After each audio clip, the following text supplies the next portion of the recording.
Bill, is everyone content for new clause to be withdrawn? That is, new clause 5. Right, new clause by leave withdrawn. We now come to new clause 8, which was tabled by a member who is not on the committee, and this has already been debated. Does a member wish to move the new clause formally? No. We now come to move on. We now come to new clause 9. This new clause was tabled by a member not on this committee. Does a member of the committee wish to move this clause? Yes. I call Luke Taylor. Thank you, Mr. Chair. I rise to speak in support of new clause 9, tabled by my honourable friend for St Albans, which seeks a simple but critical improvement to public safety, the interoperability of CCTV systems across our railway network. Currently, rail operators maintain CCTV systems that are not integrated with British Transport Police or the local territorial forces in the areas they serve. This technological gap is not just a logistical inconvenience, it is an active barrier to justice and public protection. This issue came to light in a very practical context. My honourable friend, the member for St Albans, became aware of a spike in bike thefts at St Albans City Station. Despite the presence of cameras, the police faced severe limitations in accessing the footage they needed, ultimately delaying investigations and reducing the chance of recovering stolen property. At the other end of the Thameslink line in Sutton, I've had an expensive e-bike stolen from Sutton Station and 2 other bikes dismantled. Indeed, the theft of a saddle left my ride home from work one night particularly uncomfortable.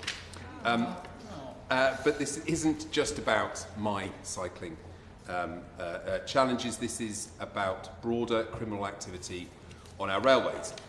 Antisocial behaviour, assaults, and most gravely, the safety of women and vulnerable people using our public transport.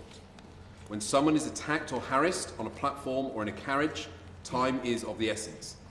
The ability to quickly retrieve and share CCTV footage can be the difference between justice and impunity. New clause 9 would fix this. It would require rail operators to ensure their CCTV systems are compatible with law enforcement, enabling faster, more coordinated responses when incidents occur. In an age when we expect smart, connected infrastructure, this is a common sense step that aligns with both public expectation and operational necessity. In the age of Great British Rail, it also seems to be an opportunity to streamline and to standardise the systems used by currently our fragmented rail service system into a single interoperable system that improves experience and improves safety for riders. I urge colleagues across the House to support this amendment, not just because it improves security on paper, but because it will make a tangible difference in the safety and confidence of passengers across the rail network. Or do I need to commend this clause to the committee? CCTV on railway network. The question is that new clause 9 be read a second time. Minister, Shadow Minister. Okay, yep. Requiring CCTV on the rail network to meet police access and retention standards could bring important benefits for public safety and criminal justice. Ensuring footage is readily accessible to the police helps deter crime, enables faster investigations and supports prosecutions with reliable evidence. Victims and witnesses benefit when their accounts can be quickly corroborated and in cases are more likely to be resolved effectively. Standardising CCTV systems across train operators also reduces inefficiencies, removing delays that can occur due to incompatible formats or outdated technology. In high-risk areas or busy urban transport hubs, this kind of clarity and consistency could make a real difference to public confidence and police capability. Some would undoubtedly argue that increased surveillance on public transport could raise questions about privacy and civil liberties, particularly if passengers feel they're being constantly monitored. Rail operators may also face high financial and logistical burdens if required to overhaul existing CCTV infrastructure to meet new standards. For smaller operators, in particular, the cost of compliance could be significant, potentially impacting service provision or ticket prices. I'd be grateful if the Liberal Democrats might comment on whether this requirement would apply to all train operating companies, including heritage railways and smaller regional operators, What specific technical or operational standards will CCTV systems be expected to meet, and how will those be determined or updated over time? Have they reviewed how many operators already meet or fall short of the proposed standards, and what level of upgrade would typically be required? Have they assessed the financial implications for train operators, and do they expect any government funding or support to be considered to assist with implementation? Thank you, Mr Pritchard. And new Clause 9 introduces a requirement that all CCTV camera images on the railway are to be made immediately accessible to the British Transport Police and the local relevant Home Office police force. So I am very sympathetic to the cases that the Honourable Member who speaks for the Liberal Democrats shared with the committee, and I particularly sympathise with his own plight of and predicament when he lost, when he had his saddle stolen, and having to cycle home without a saddle must have been incredibly painful. So I fully welcome the aims of this new clause, and we know historically the lack of that immediate access to railway CCTV camera images has been a significant issue for British Transport Police, which can reduce their ability to then go on and investigate crime as quickly as possible. However, I don't believe that legislation is necessary to address this issue, and I'll explain why. So my colleagues at the Department for Transport are looking to implement a system which will provide remote, immediate access to BTP, the Home Office forces and the railway industry where relevant.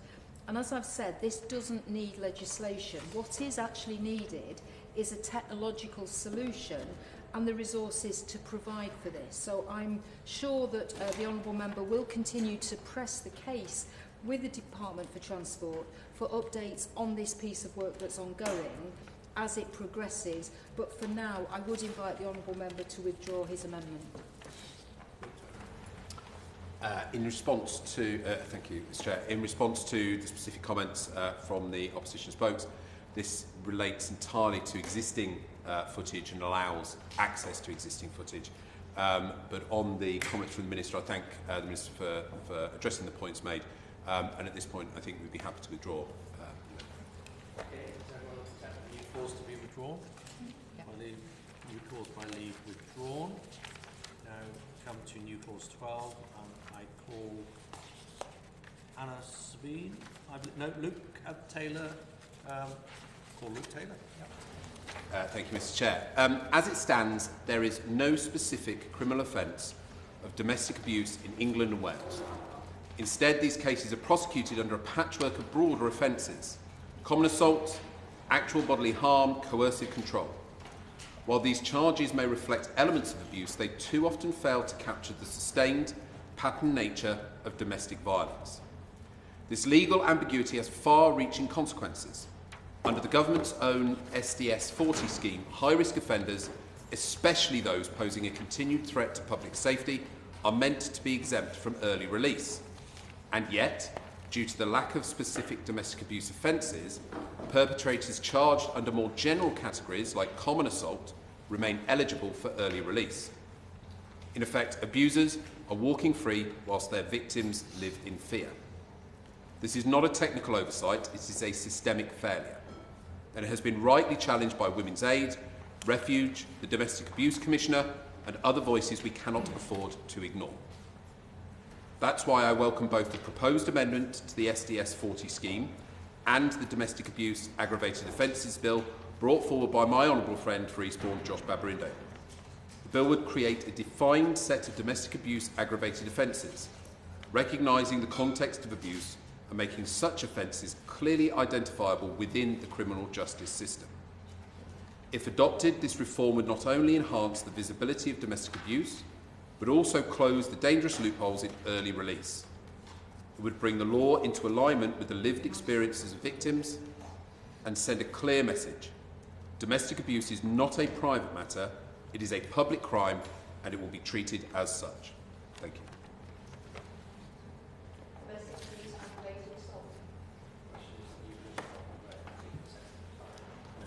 Thank you, Chair. I would like to personally thank the Honourable Member for Eastbourne for his tireless commitment and campaigning on the issue of tackling domestic abuse. He is right to highlight the need to better identify and track domestic offenders within our justice system. This is a crucial issue, and I welcome this important discussion, and I welcome the discussions I've had with him in my ministerial office on many occasions to look at how best we do this in collaboration. New Clause Amendment 12 seeks to introduce a new label, domestic abuse aggravated, applying to any offence where the offender and victim are personally connected and both aged 16 or over. This would mean that offences ranging from assault to fraud would be designated as domestic abuse aggravated where they met the statutory definition of domestic abuse. We recognise and are deeply sympathetic to the intent behind this amendment and agree that better categorisation and management of domestic abuse offenders is crucial. However, there are a number of important considerations that need to be carefully worked through to ensure any new approach is effective and workable and will actually help victims. There are significant questions that would need to be addressed to ensure that any reform strengthens rather than complicates our response to domestic abuse. While the amendment introduces a new label, it does not set out a clear mechanism for how that designation would be applied in practice. As proposed, the amendment creates a category of domestic abuse offender by virtue of their offence. It does not create any legal or operational implications for charging or for sentencing. Without clarity on its function, there is a risk that it could introduce unnecessary complexity in the existing legal framework, particularly as to how it would operate alongside the Sentencing Council's existing guidelines, where domestic abuse is already recognised as an aggravating factor. Courts, therefore, already consider imposing tougher sentences when an offence occurs in a domestic setting. These are significant questions that would need to be addressed to ensure that any reform strengthens rather than complicates our response to domestic abuse. Despite these concerns, the Honourable Member raises an important issue, and as I've said, it is one which I have discussed with him at length. I want to reassure him and the Liberal Democrat front bench that work is already underway across government to consider how we can better identify domestic abuse offenders. This is complex, and it is right that we take the time to ensure that any changes are robust and deliver meaningful improvements, but we are on the case. The Honourable Member can rest assured that the Government is actively considering the issue, and I would be glad to work with him and extend that to any member in the House as we look at the most effective way forward. Whilst we do not believe that this amendment is the right solution at this time, we welcome ongoing discussions on how best to improve the categorisation of tracking domestic abuse offenders within the justice system, and for that reason, I would ask the Honourable Member withdraws New Clause 12. I think we would like to bring this to a vote, please. Clause 12 proposed as on the amendment paper. The question is that the clause be read a second time. As many of that opinion say aye. Aye. Contrary, no. No. Division. Whips happy. Whips happy. Yep. Lock the doors. Okay, Mr. Alex Barras Curtis. No. Matt Bishop. No. David Burton Sampson. No. Harriet Cross. Abstain. Alex Davis Jones. No. Dave Downer Johnson. Keir Mather. No. Jess Phillips. No. Joe Platt. No. Jack Rankin. Abstain. Joe Robertson. Abstain. Anna Sabine. Dr. Lawrence Sullivan. Luke Taylor. Aye. And Matt Vickers. Abstain.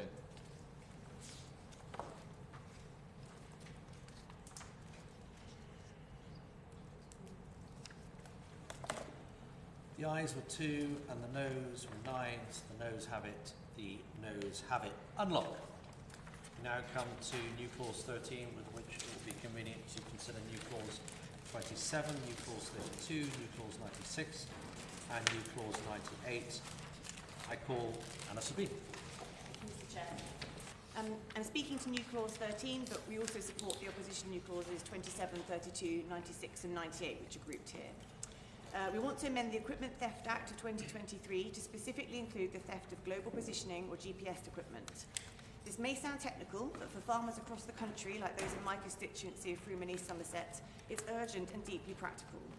GPS units are no longer optional extras. They're essential tools for modern farming, guiding tractors and combine harvesters with precision, improving productivity, and ensuring that key agricultural work happens on time.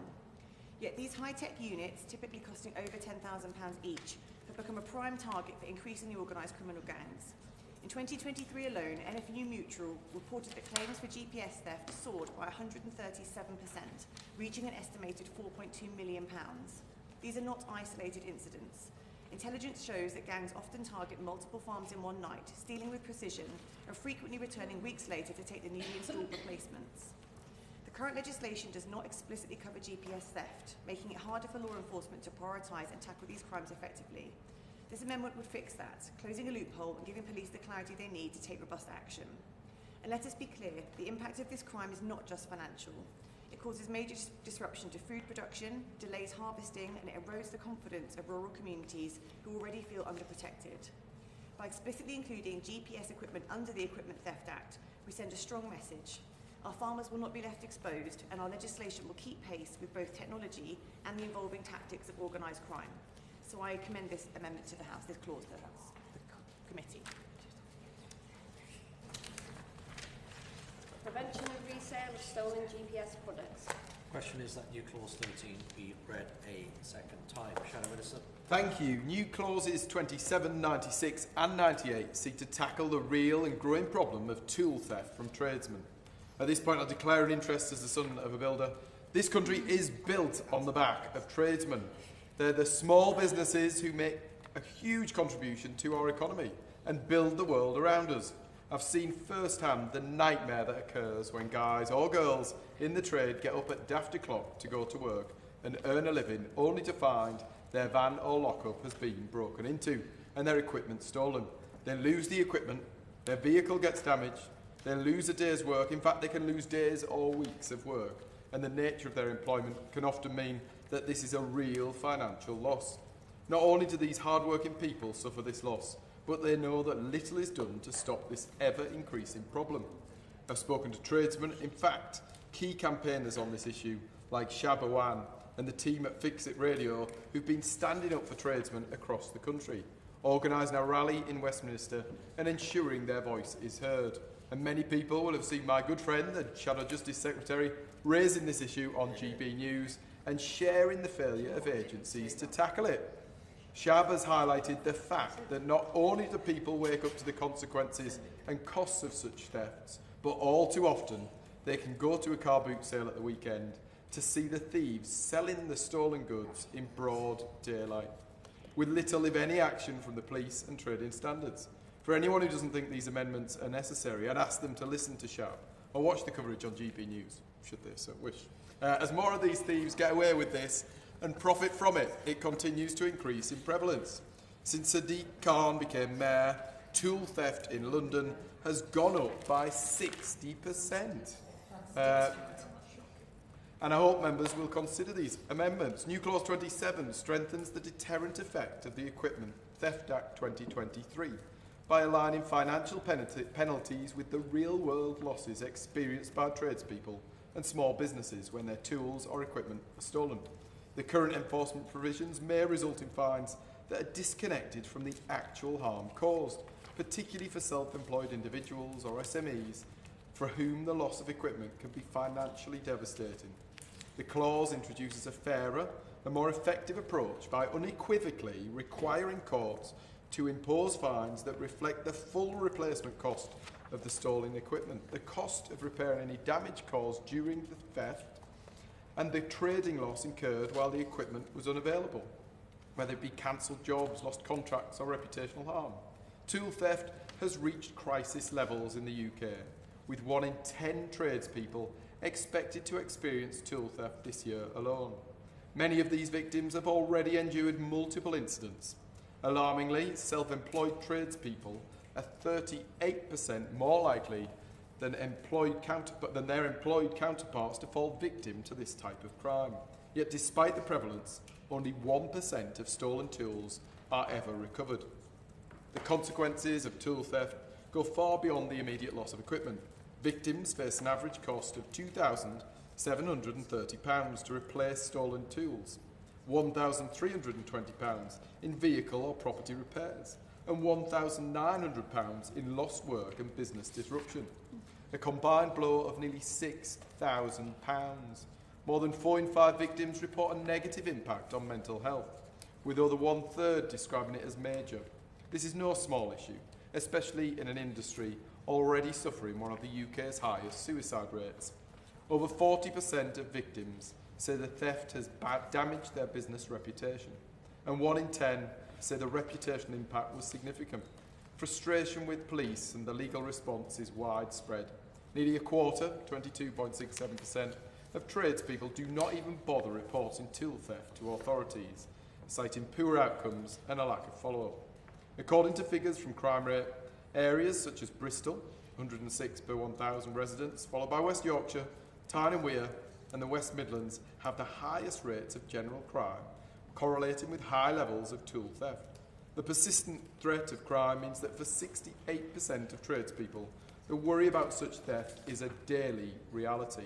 This amendment would not only ensure that victims are properly compensated, but it also sends a strong message to offenders that equipment theft is not a low-risk crime. For many tradespeople, a single incident can lead to thousands of pounds in losses and days or weeks of missed work.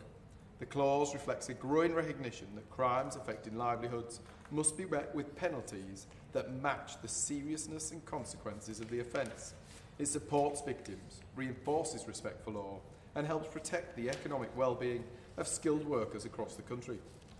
New Clause 96 seeks to amend the Sentencing Act 2020 to make the theft of tools from a tradesman an explicit aggravating factor when courts are considering the seriousness of a theft offence under Section 7 of the Theft Act 1968. The intention is to recognise the disproportionate harm caused when essential work tools are stolen from skilled tradespeople, many of whom rely entirely on their tools to earn a living. By requiring courts to treat such thefts more seriously and state that fact in open court, the clause ensures that sentencing properly reflects the real-world impact of these crimes, improves public confidence in the justice system, and sends a clear message that targeting workers in this way will not be tolerated. The UK's skilled trade sector is essential to infrastructure, housing and national economic recovery. Yet many tradespeople feel unprotected and underserved by the criminal justice system when they're targeted by thieves. By introducing this aggravating factor, Parliament would send a clear message that these crimes are taken seriously and the justice system stands on the side of workers who keep our country running. This provision would also help to restore public confidence in sentencing, ensuring punishment better reflects the real impact on victims. New Clause 96 would also bring greater consistency and transparency in sentencing by obliging courts to state in open court when a theft is aggravated by the fact that tools were stolen from a tradesman. The system reinforces public accountability and the principle that sentencing should consider not only the value of items stolen, but also the importance to the victim's life and the victim's work.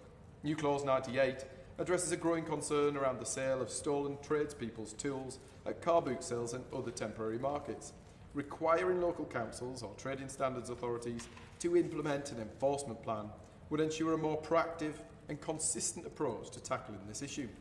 Car boot sales and temporary markets, while important parts of local economies and communities, have become a common outlet for the sale of stolen tradesmen's tools. These informal settings often have minimal regulatory oversight, making them attractive to criminals seeking to quickly offload high-value items. Requiring councils to create enforcement plans will close this enforcement gap, helping to dismantle a key part of the stolen goods supply chain. Tradespeople, many of whom are self-employed, are among the most affected by tool theft. These tools are not just possessions, they're the means by which individuals earn a living. When stolen tools are resold at car boot sales with little oversight, it reinforces the cycle of crime and undermines legitimate business. A local enforcement plan will support hard-working tradespeople by increasing the risk for those attempting to profit from their misfortune. Any member who's taken the time to speak to affected tradespeople will have heard their overwhelming frustration about the lack of action at car boot sales, watching tools stolen from them being sold in front of their face in broad daylight with no action from the agencies. This amendment seeks to put that right. Requiring councils to plan enforcement at temporary markets, this amendment would encourage more responsible behaviour among market organisers. It would set a baseline for due diligence, including vendor checks, cooperation with law enforcement and public awareness initiatives. Such expectations can help preserve the integrity and trustworthiness of community markets without disrupting legitimate trade. There's a common sense, low-cost policy that leverages existing local authority structures. Many councils already have trading standards and enforcement teams in place able to take this on. This measure simply ensures that they turn their attention to this persistent and growing problem.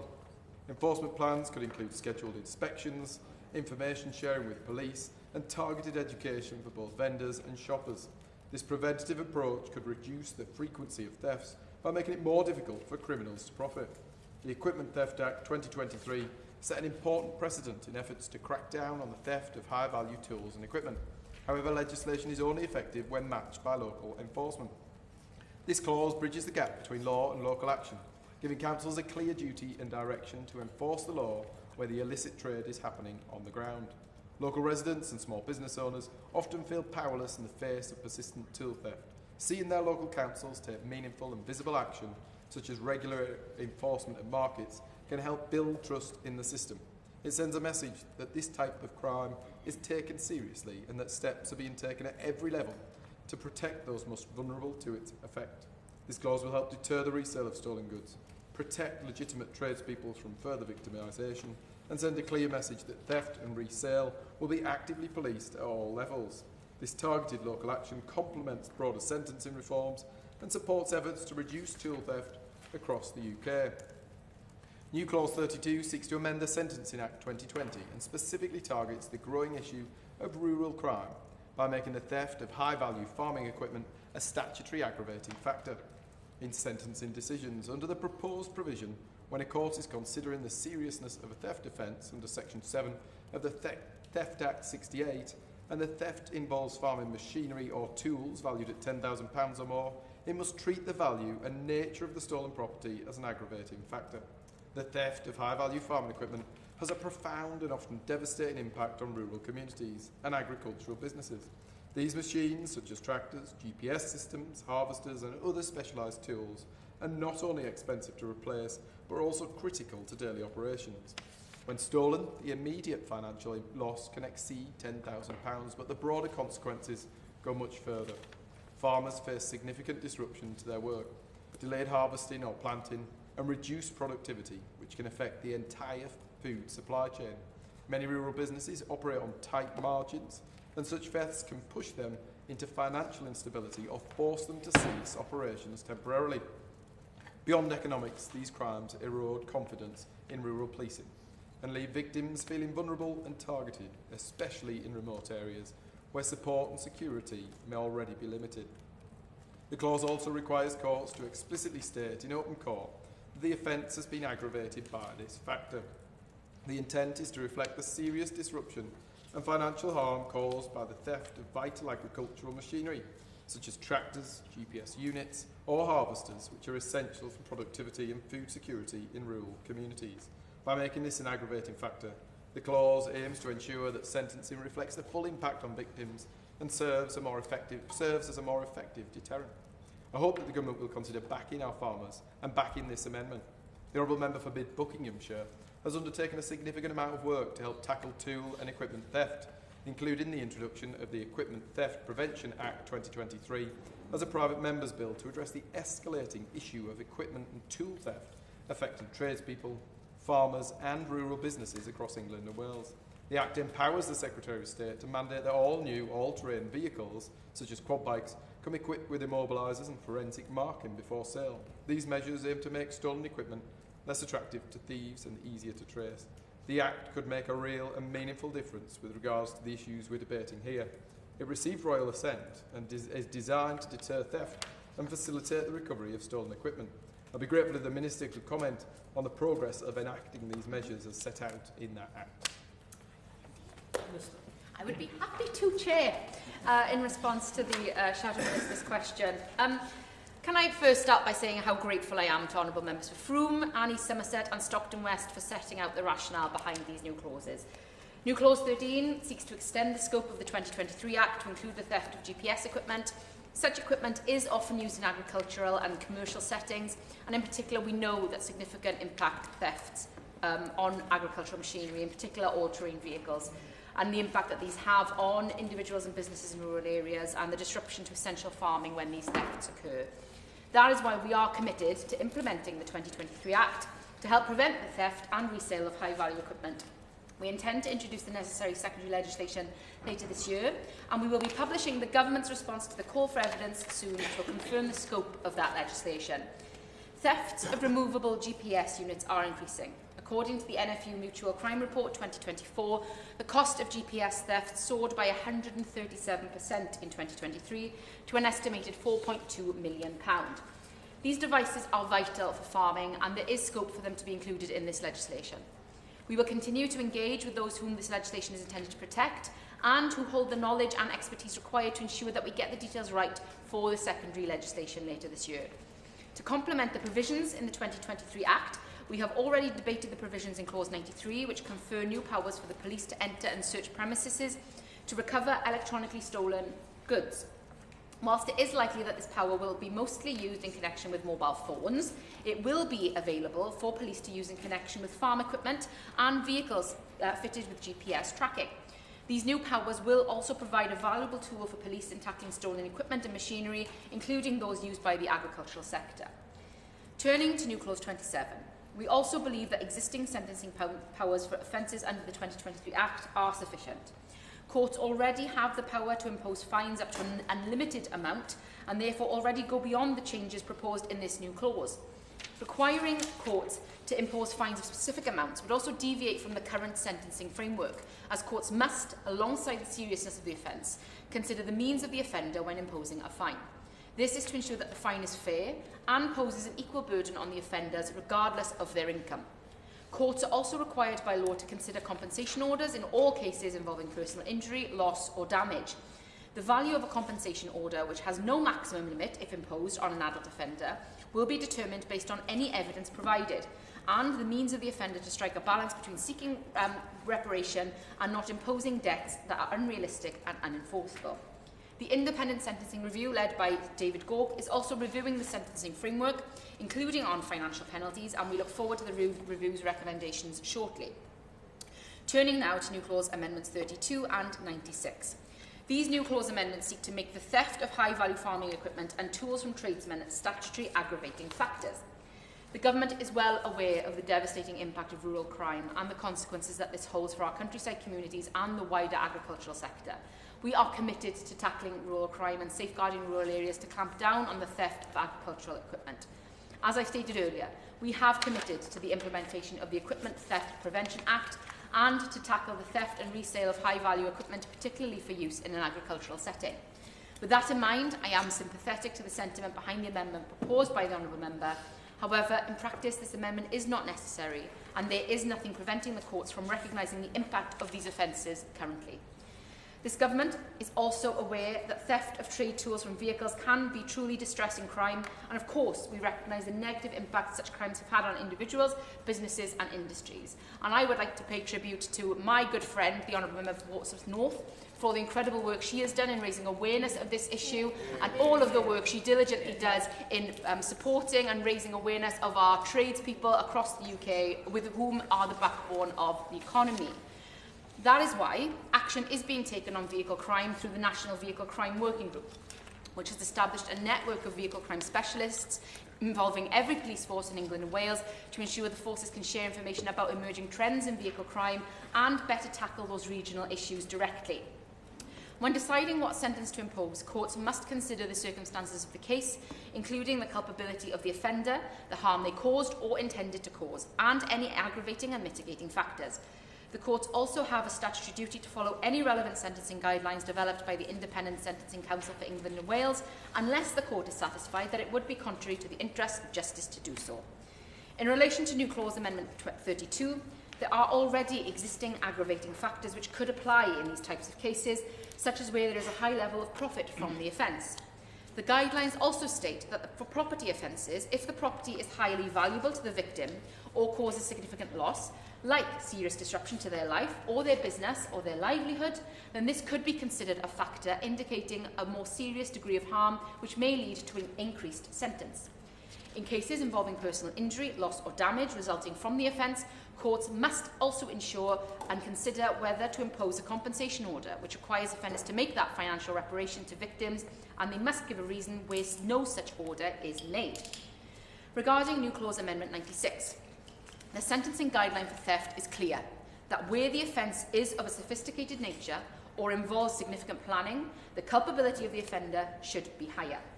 The theft guideline also already makes clear that courts must consider the consequential financial harm to victims and others, the impact of theft on a business, and the emotional distress caused when assessing the level of harm. This, along with the assessment of culpability under the guideline, determines the starting point for the sentence. Under the same guideline, the fact of an offence being committed over a sustained period of time is one of the non-exhausted aggravating factors listed. As I hope members will appreciate, the existing framework and guidelines for theft robustly set out the crucial factors courts should consider in determining the seriousness of each and every theft offence, including those involving theft of tools from tradesmen and high-value farming equipment. Yeah. I thank the honourable member for giving way.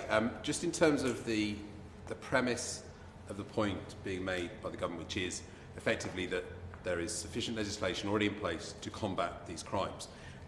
Responding to an FIOI request I submitted to the Met Police, that showed that 9 in 10 tool thefts in London went unsolved in the last 5 years.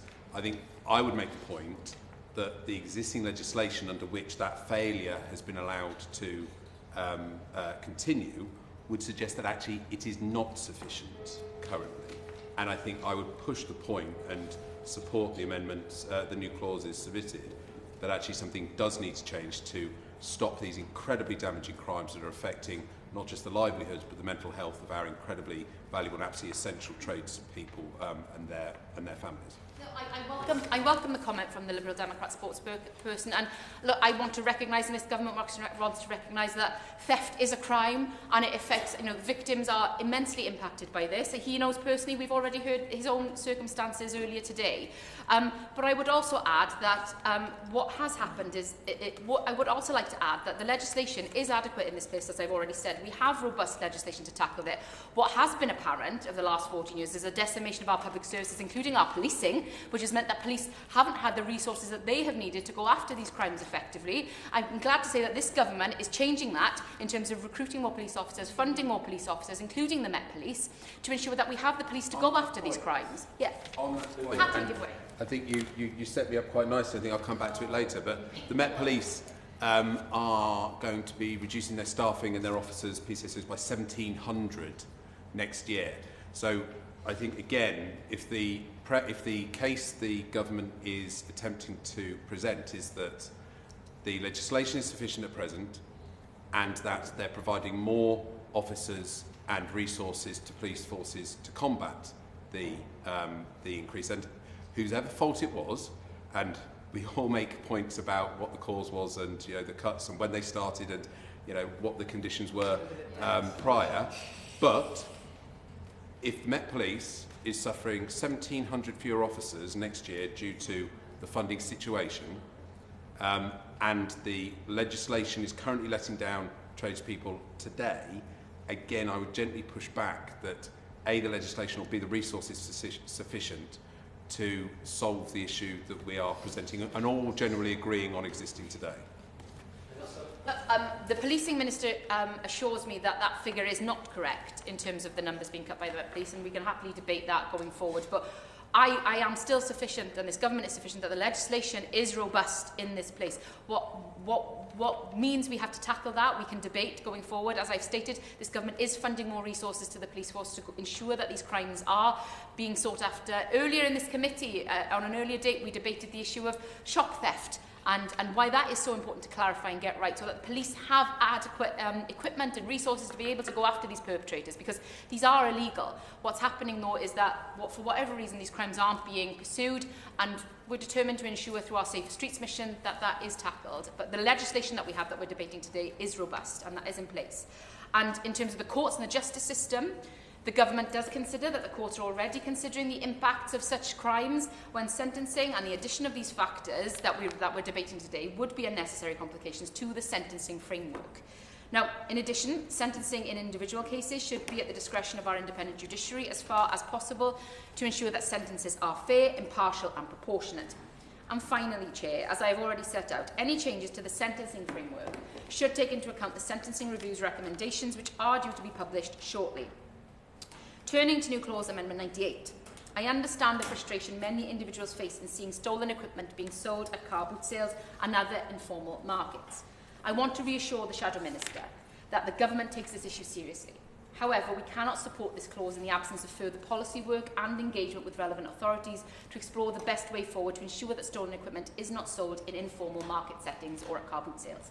Overall, I am sympathetic to the spirit of these new clauses, but I do not believe them to be necessary at this time. And I would like to reassure the committee that this Government is fully committed to implementing the Equipment Theft Act Prevention Act 2023 to tackle the theft and resale of equipment. I therefore would ask the Honourable... He looks like he wants to intervene. Would you give way? I will. So could I take it that there's a commitment there to doing something in the space of temporary markets and car boot sales to clamp down on this situation? And also, would she perhaps commit to meeting Shabuan, who's been running the campaign on this, the gas fitter, to look at what that might look at, to hear the frustrations that the sector has and how we take it forwards? Yes, we're happy to meet with Shabuan to discuss this going forward. And yes, we have a commitment to looking at this more widely and the issue directly. And as someone who loves a car boot sale, I'm really keen to explore this more further. But yeah, finally, Chair, I do ask that the Honourable Member opposite be patient for a little while longer as we finalise our plans for the Act's commencement and as we look into these issues in more detail to get that policy work right. And on that basis, I invite Honourable Members to withdraw their clauses. Luke Taylor. Oh, so Anna Sabine. Sorry. No, it's right. Thank you so much. Does the Honourable Member also want to speak? Yes, Chair. Right, okay. Anna Sabine, thank you. Thank you. I had a quick point of clarification from the Minister. Was the Minister saying that under the plans to implement the Equipment Theft Act, there would be potentially some secondary legislation and there was scope within that to look at GPS theft specifically? Yes. Yeah, I understood that correctly. Thank you very much. Okay, thank you. Thank you, and apologies for the confusion.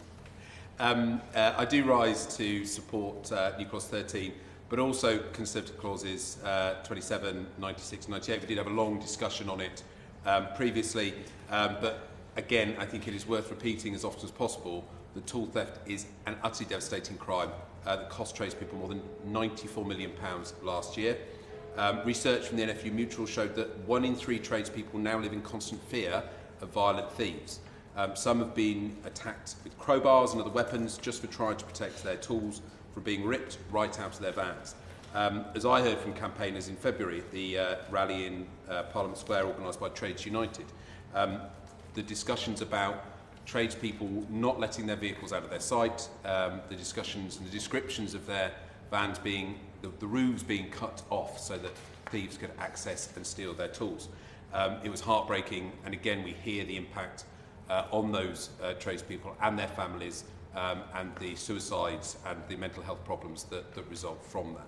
So again, I think despite the back and forth, I really do think that we need to make absolutely clear that this needs to be addressed, and the powers given to the police and the courts to treat these people with the seriousness it deserves. The problem of tool theft is absolutely more than just theft. It's an assault on their hard-earned work and livelihoods. It's time to acknowledge that this danger is more than a standard assault or theft, because it comes to their entire livelihoods and lifestyles.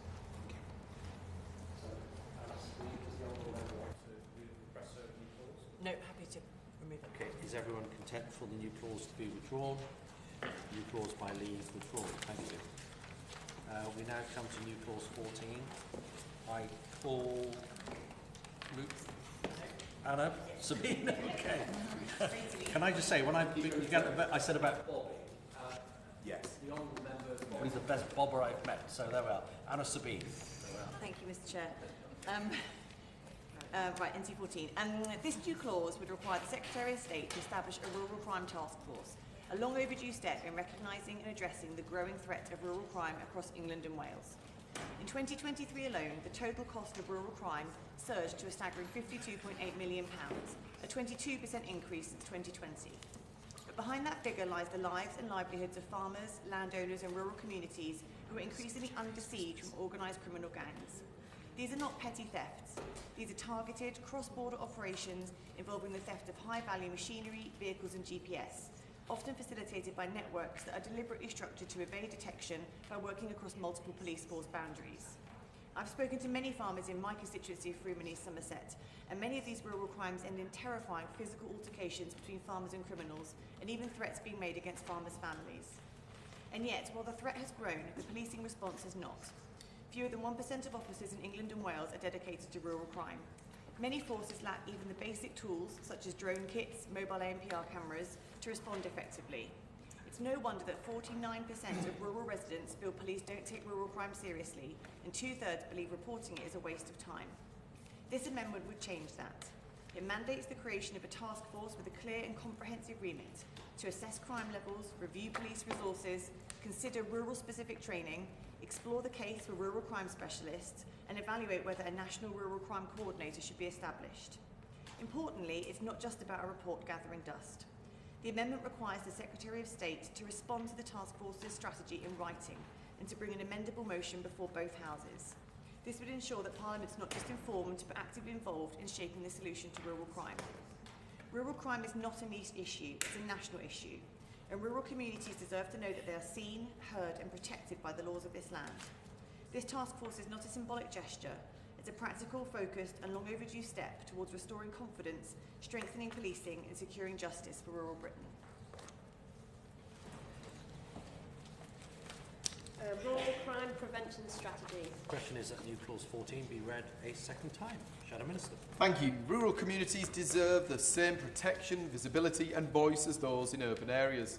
Yet too often, rural crime goes underreported, under-resourced and underestimated. From equipment theft and fly tipping to wildlife crime and antisocial behaviour, the challenges facing rural areas are distinct and growing. Having rural crime recognised in police structures and developing a specific task force could send a strong signal that rural communities matter. Their concerns are heard and they will not be left behind when it comes to public safety. However, whilst clearly well-intentioned, there are some operational questions I'd like to put to the proposers and will be grateful for further clarity on. What assessment has been made of the additional resources police forces might need to implement such a strategy effectively, particularly in already stretched rural areas? The amendment refers to the creation of new roles. The National Police Chiefs Council already has a rural crime lead. Many police forces across the country already appoint rural crime coordinators. How would the suggested additional roles be different? How does the clause balance the need for a national strategy with the operational independence and local decision-making of police and crime commissioners? Is there a clear definition of what constitutes a rural area for the purposes of this strategy? And how will this be applied consistently across the country? Very interested to hear the answers, but always, we'll be minded to support this clause and put to a division. Thank you, Mr Pritchard. As the Honourable Member for Froome and East Somerset has set out, new clause 14 would require the Government to establish a rural crime prevention task force. So let me first of all say that the Government takes the issue of rural crime extremely seriously and rural communities matter, and I want to outline some of the work going on in this area. I'd first like to take the opportunity to acknowledge the vital role the National Rural Crime Unit and the National Wildlife Crime Unit play in tackling crimes affecting our rural areas, as well as helping police across the UK to tackle organised theft and disrupt serious and organised crime.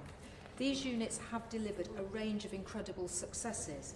The National Rural Crime Unit coordinated the operational response of several forces to the theft of GPS units across the UK that resulted in multiple arrests and the disruption of 2 organised crime groups. The unit has recovered over £10 million in stolen property, including agricultural machinery and vehicles in the last 18 months alone.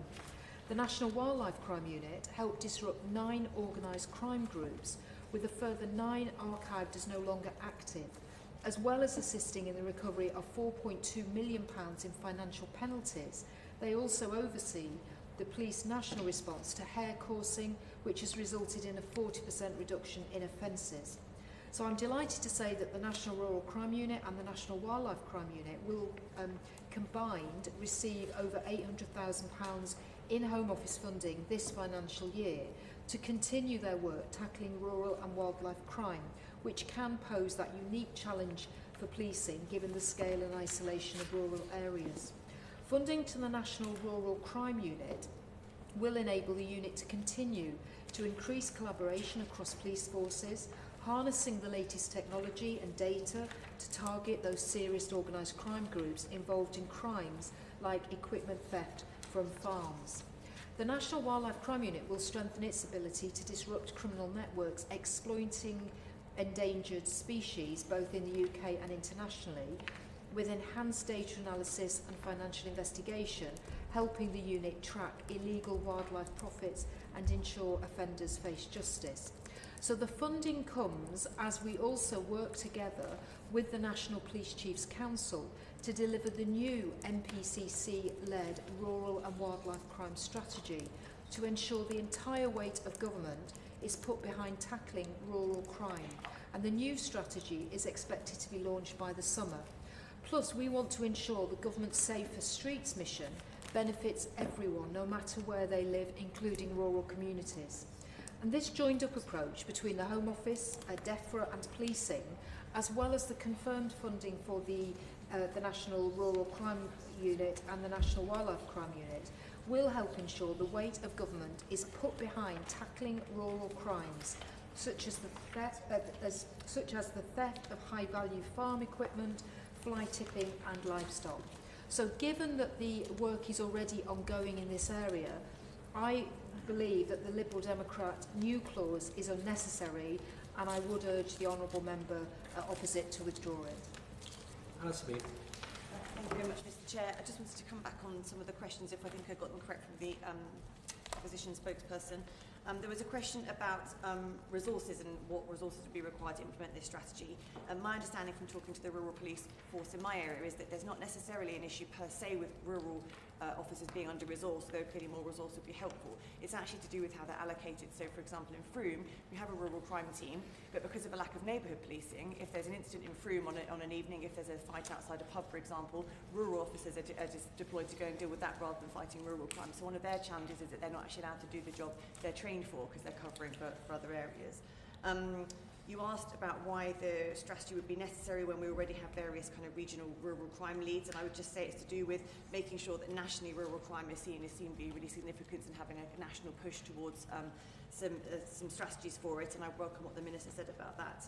On what I think was your third question, the Shadow Minister's third question on defining rural crime or rural areas, I mean, we're quite good at defining them now. I'm not sure why it wouldn't just be what current constabularies are defining as rural crime areas now, but we could look at that. As to what the Minister has just said, I really welcome her comments and what's clearly a kind of growing government drive to take rural crime seriously. I don't doubt any of the figures that she set out in terms of reduction of crime, things like hair coursing. All I would say is that farmers in my constituency are really not reporting crimes, and I do worry that the longer rural crime isn't taken seriously, sometimes those numbers will drop slightly simply because they're not being reported, not because they're not occurring. Thank you.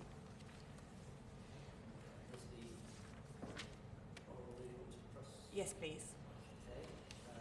New clause proposed as on the amendment paper. The question is that new clause be read a second time. Does somebody in that opinion say aye? Aye. Aye. Contrary, no. No. Division.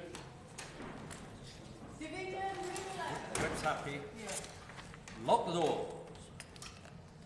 Okay, Mr. Alex Barras-Curtis? No. Matt Bishop? No. David Burton-Thompson? No. Harriet Cross? Aye. Alex Davis-Jones? No. Dave Downer-Johnson? No. Keir Mather? No. Jess Phillips? No. Joe Platt? No. Jack Rankin? Aye. Joe Robertson? Aye. Anna Sabine? Aye. Dr. Lawrence Sullivan? No. Luke Taylor? And Matt Vickers? Aye.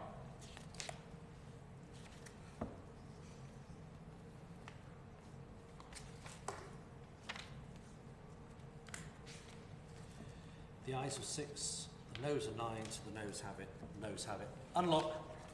We now come to clause 15, with which it will be convenient to also consider new clause 16. I call Anna Sabine. Chair. New clauses 15 and 16 are vital for ensuring robust neighbourhood policing across England and Wales.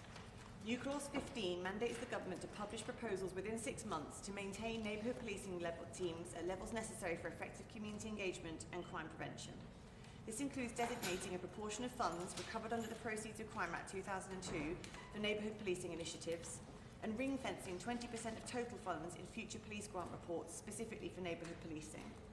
New Clause 16 requires the government to ensure that every local authority area has a dedicated neighbourhood policing team assigned exclusively to community-based duties, such as high visibility foot patrols, community engagement, crime prevention initiatives, and solving crime. The Home Office must also publish proposals detailing the additional funding needed to meet these requirements without reducing officer numbers in other frontline roles. The rationale for these amendments is clear. Home Office figures reveal the number of neighbourhood police officers in England and Wales as of March 2024 was 20% lower than previously thought. Across the country, there were 6,210 fewer neighbourhood police officers than earlier official figures suggested. In my constituency of Froome and East Somerset, the situation is particularly concerning. The latest data shows crime rates have been rising, with 269 crimes reported in Froome in March 2024 alone. This highlights the urgent need for more neighbourhood police officers to ensure community safety and effective crime prevention. Furthermore, the number of PCSOs has been drastically reduced, with 235 PCSOs taken off the streets of England and Wales in just 1 year. My local force, Avon and Somerset, saw PCSO numbers fall from 315 to 255 since September 23, a loss of nearly 20% and the biggest of any force in England. These amendments are essential for reversing these trends and restoring public confidence in our policing. By ensuring minimum levels of neighbourhood policing and dedicated community-based duties, we can enhance public safety, improve community relations, and urgently, effectively tackle crime. I urge my fellow members to support new clauses 15 and 16. Let us take decisive action to strengthen neighbourhood policing and ensure that every community in England and Wales is adequately protected. So I commend this new clause to the committee. Neighbourhood policing minimum levels. The question is that new clause 15 be read a second time. Shadow Minister. Thank you. Neighbourhood policing is the foundation of public trust in our police forces. When officers are visible, engaged and embedded in the communities they serve, crime is deterred, information flows more freely and residents feel safer and more connected. This clause recognises the role of neighbourhood policing in both preventing crime and promoting community confidence. Having officers who know the patch and are known by local residents is invaluable when it comes to early intervention, tackling antisocial behaviour and protecting the vulnerable. However, I'd be grateful for further comments and clarity on how new clause 15 and 16 ensure that forces and directly elected police commissioners have flexibility to deploy resources based on local need, rather than being constrained by rigid top-down targets. What criteria or metrics will be used to define whether neighbourhood policing levels are necessary to ensure effective community engagement and crime prevention, and who decides what is effective? And further to that, what role will local communities have in shaping what neighbourhood policing looks like in their area under this proposal? Luke Taylor. Thank you, Chair.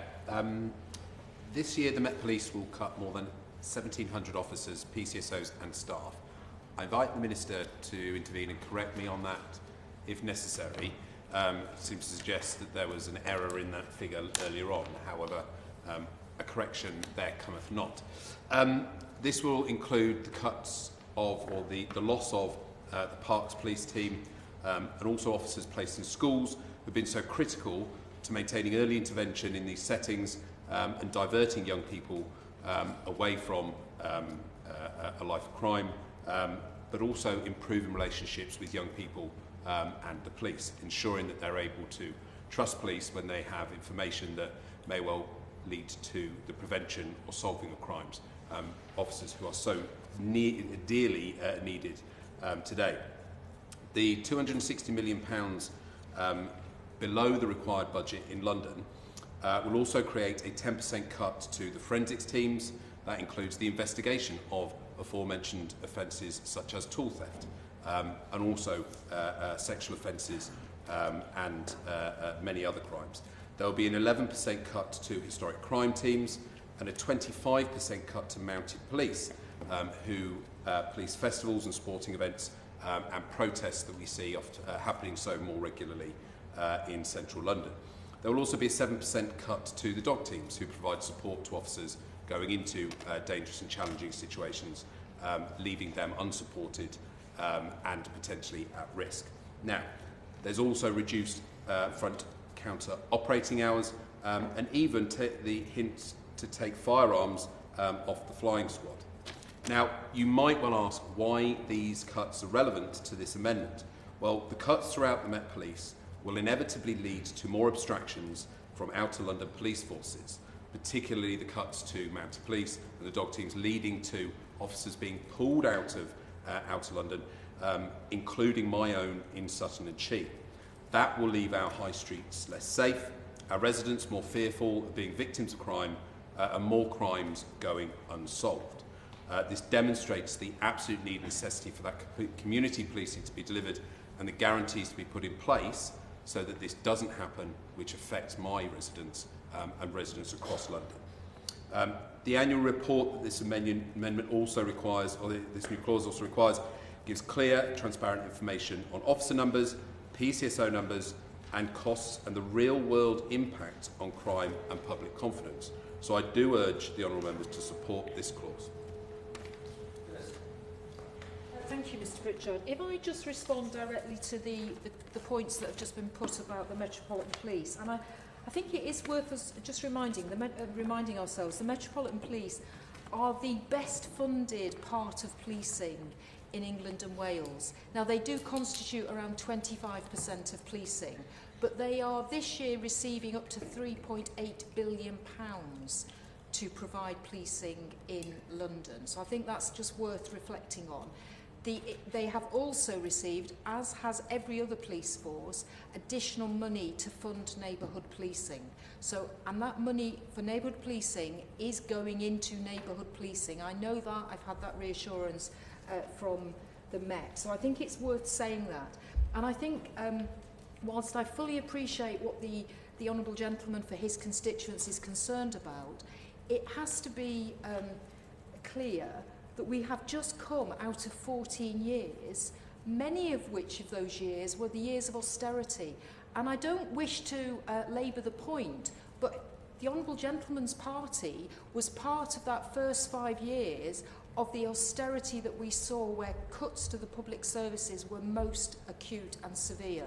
So I think we're now at the end of that period, and this Labour government is trying to put money back into policing. And I've been very clear that there is more money going into the Metropolitan Police, as in every other police force, to build up the neighbourhood policing in particular. But I do think a little bit of humility on the part of the Liberal Democrats might be helpful. Again, I do invite the Minister. The specific point was made about 1,700 fewer officers in London.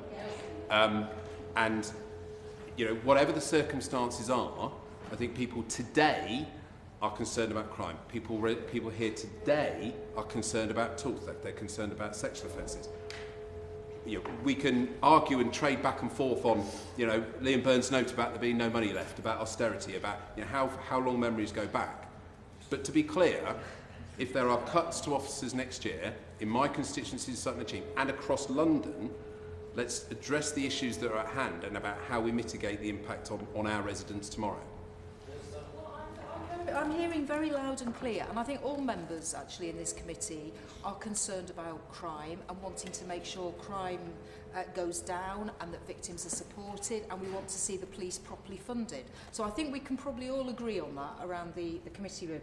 On the particular point, though, about the Metropolitan Police, I do dispute the numbers that the Honourable Gentleman has raised in this chamber, because what my understanding is, in 24-25, he's right, there will be a loss of PCSOs and police officers, but it's around 1,000, not 1,700. That's my understanding.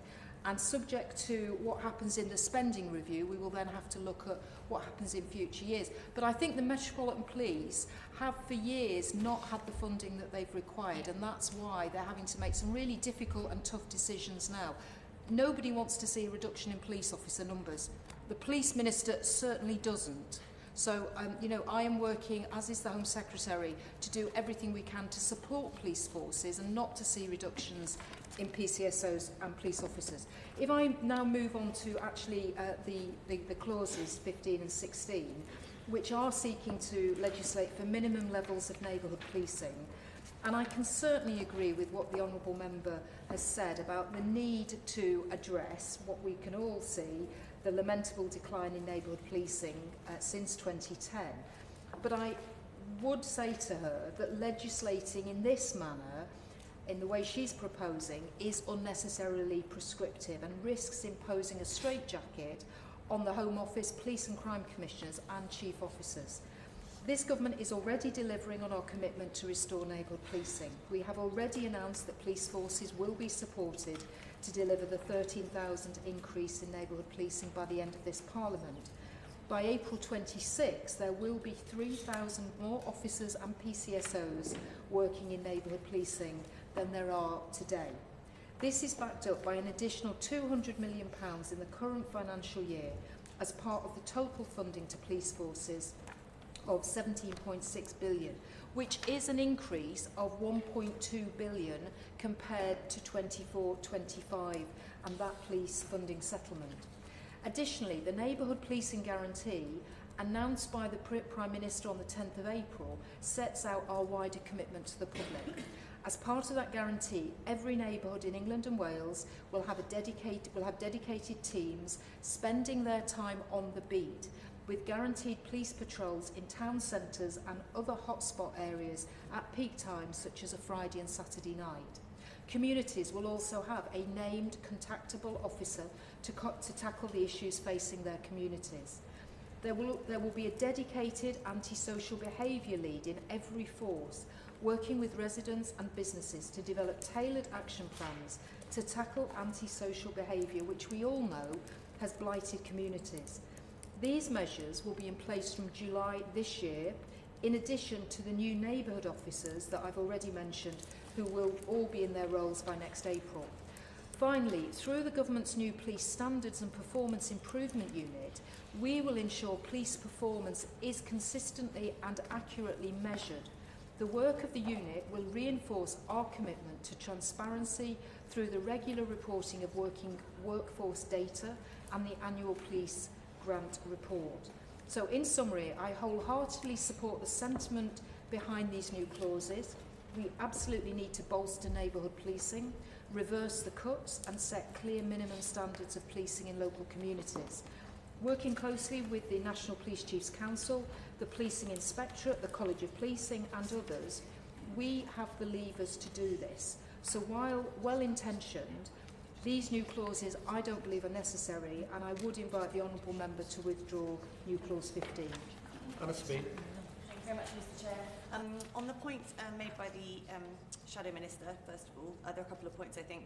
One was around who would set levels of neighbourhood policing under this new clause, and the proposal would be that it would be the Home Office in discussion with local police forces and local councils, who are the people that know their areas best. And I can easily see that there would be a way of doing community engagement through councils as part of that discussion, which was another point that I think he mentioned.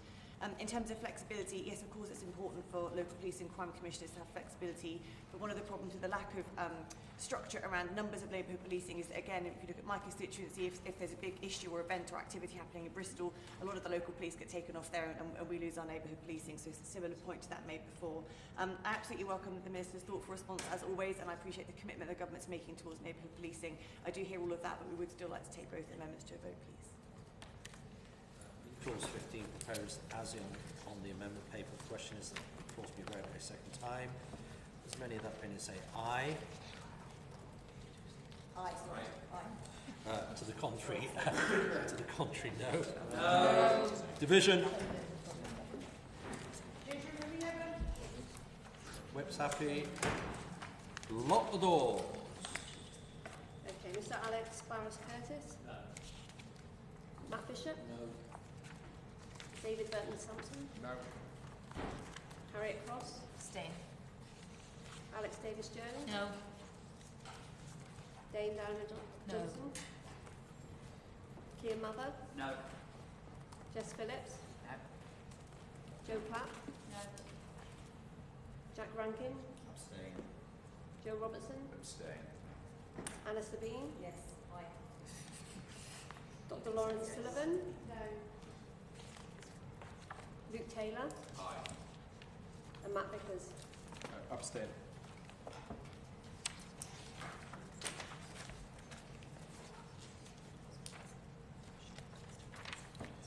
ayes are 2, the noes were 9s, the noes have it, the noes have it. So we now come to new clause 16, which has already been debated. And somebody to move, Alice? Move formally? Yes, please. You wanted the division, right? Okay, so new clause 16 proposed as in on the amendment paper. The question is, of course, we read it a second time. As many of that opinion say aye. Aye. Contrary, no. No. Division. Mr Alex Barris-Coates?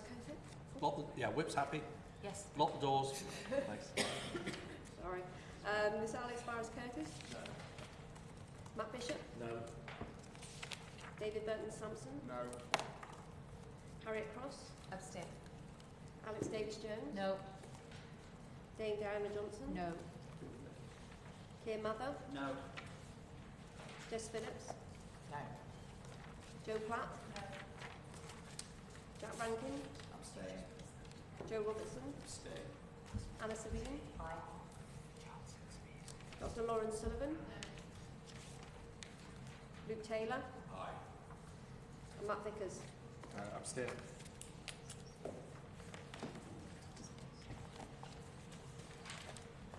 The ayes are 2, the noes were 9, so the noes have it, the noes have it. Unlock. We now come to new clause 17, with which it would be convenient to also consider new clause 18. I call Luke Taylor.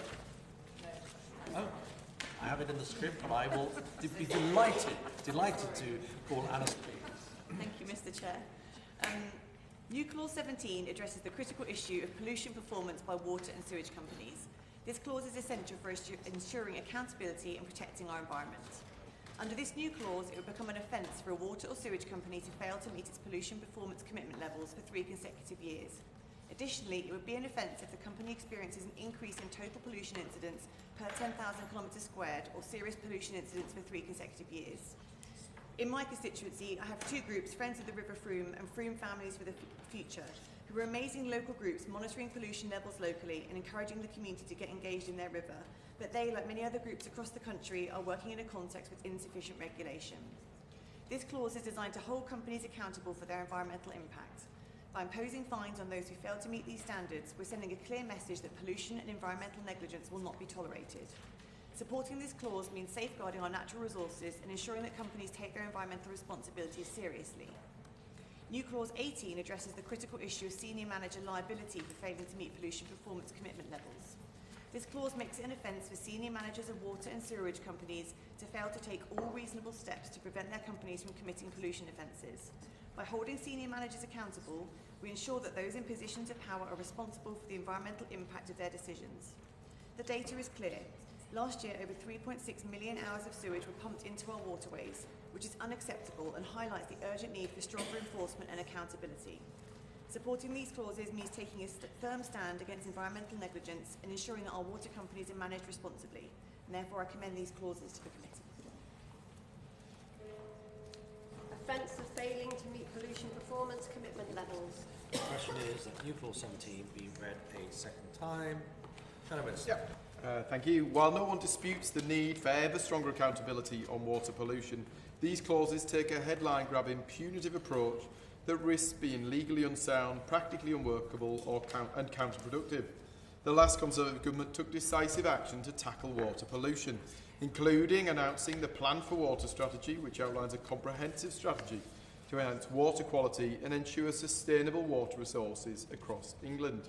This initiative addresses pollution, infrastructure and regulatory challenges through coordinated efforts involving government bodies, regulators, water companies, farmers and the public. The Plan for Water strategy committed that water companies speed up their infrastructure upgrades, bringing forward £1.6 billion for work to start between 23 and 25. The plan also ensured that fines from water companies would be reinvested into a new water restoration fund, making polluters pay for any damage they cause to the environment. On new clause 17, I'd like to ask, why is 3 consecutive years the threshold? This seems arbitrary. Water companies are already subject to significant civil penalties, enforcement orders and licence reviews by Ofwat and the Environment Agency. Is this clause necessary, or is it simply duplicating existing mechanisms with a more punitive spin? More widely, I'd ask what evidence is there that these measures will improve water quality outcomes, rather than just increase legal costs and drive defensive behaviour within companies? Thank you. I thank the Honourable Member for explaining the intention behind new clauses 17 and 18. The Government has been clear that water companies must accelerate action to reduce pollution to the environment. Ofwat, as the independent economic regulator of the water industry, sets water companies' performance commitments, including those on pollution incidents, in the 5-yearly price review process. Where these performance commitments are not met, companies can incur financial penalties which are returned to customers through lower bills in the next financial year. As a result of underperformance in the 23-24 financial year, Ofwat is requiring companies to return £165.2 million to customers. And Ofwat has just expanded these performance commitments further for the 25 to 30 period to include storm overflow spills and serious pollution incidents. This means the regulator is already punishing water companies for failing to meet their pollution commitments.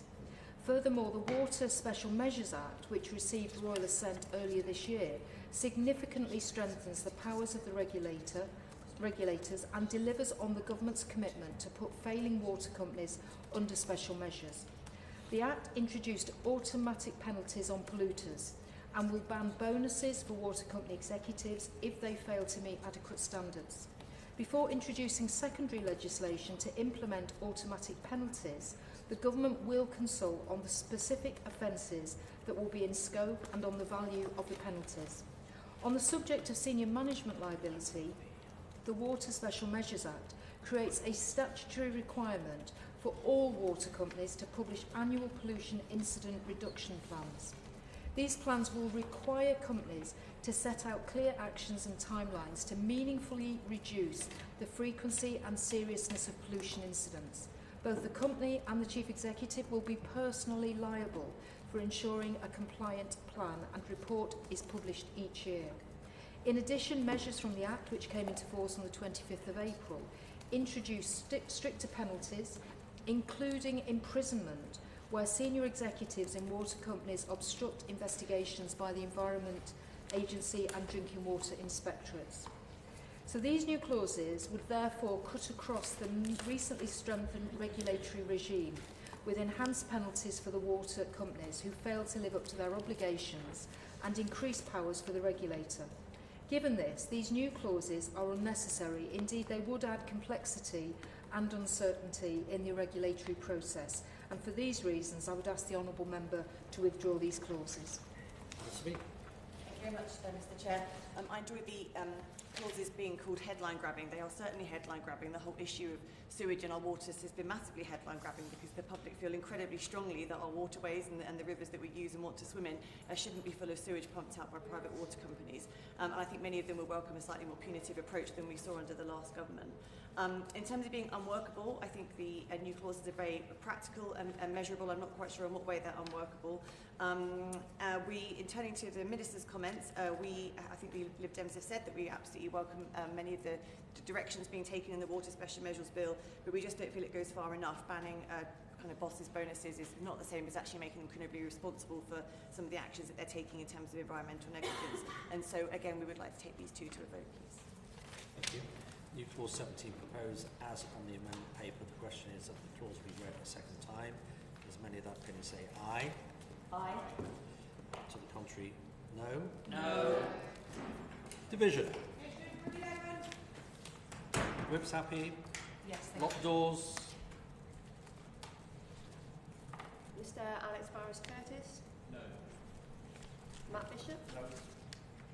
David Burton-Sampson? No. Harriet Cross?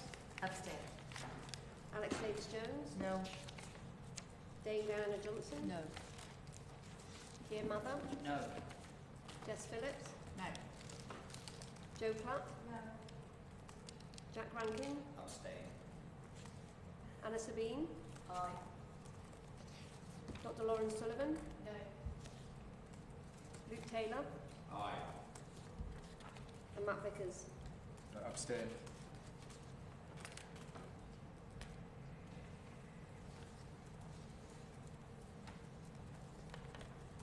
ayes are 2, the noes are 9, so the noes have it, unlocked.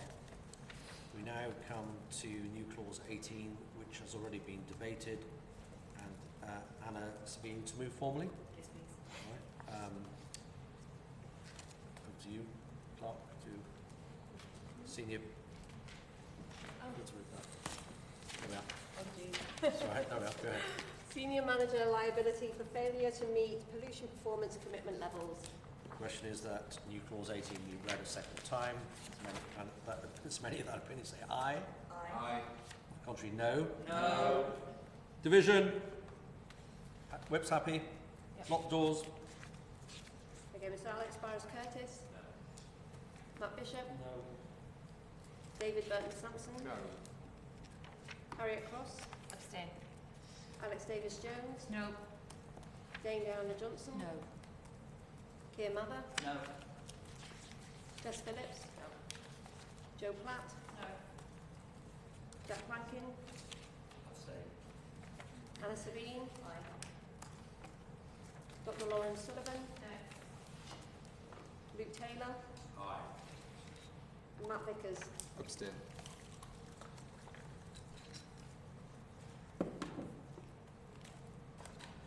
The ayes are 2, the noes were 9, so the noes have it, the noes have it. We now come to new clause 19, and I call Luke Taylor. Thank you, Chair. There can be no denying that we are entering a new world with the advent of new technologies that fundamentally reshape the relationship between citizens and the state. And there is probably no more vivid an example of that than in the case of live facial recognition technology. This is an issue that is rightly causing great concern among people across London and throughout the UK. I am, for instance, concerned about the installation of permanent cameras in Croydon, just next door to my community in Sutton-in-Sheen. And in Sutton itself, the use of roaming facial recognition cameras has already caused anxiety amongst local people, not least the thousands of Hong Kongers who call Sutton home, many of whom escaped exactly this kind of potentially abusable surveillance from the Chinese government, only to now find it trying to take root in Britain. And that anxiety has often been met with the unfair and often disproven riposte that if you have done nothing wrong, you have nothing to worry about. It is undeniable that without proper safeguards, this technology can be a negative force, either through human malpractice or perhaps just as worryingly, technological shortcomings. Research from the US has shown that the technology can be racially biased, struggling to distinguish between non-white people because it was trained on white faces. Research from the Alan Turing Institute has shown that a version of this technology developed by Microsoft has a 0% error rate in identifying white men, but a 21% error rate in identifying dark-skinned women. These would be worrying facts in their own right, but we are talking about liberty and justice here, the two cornerstones of our democracy. We must be very careful about adopting technology that undermines that, and any sensible legislator would want those safeguards in place.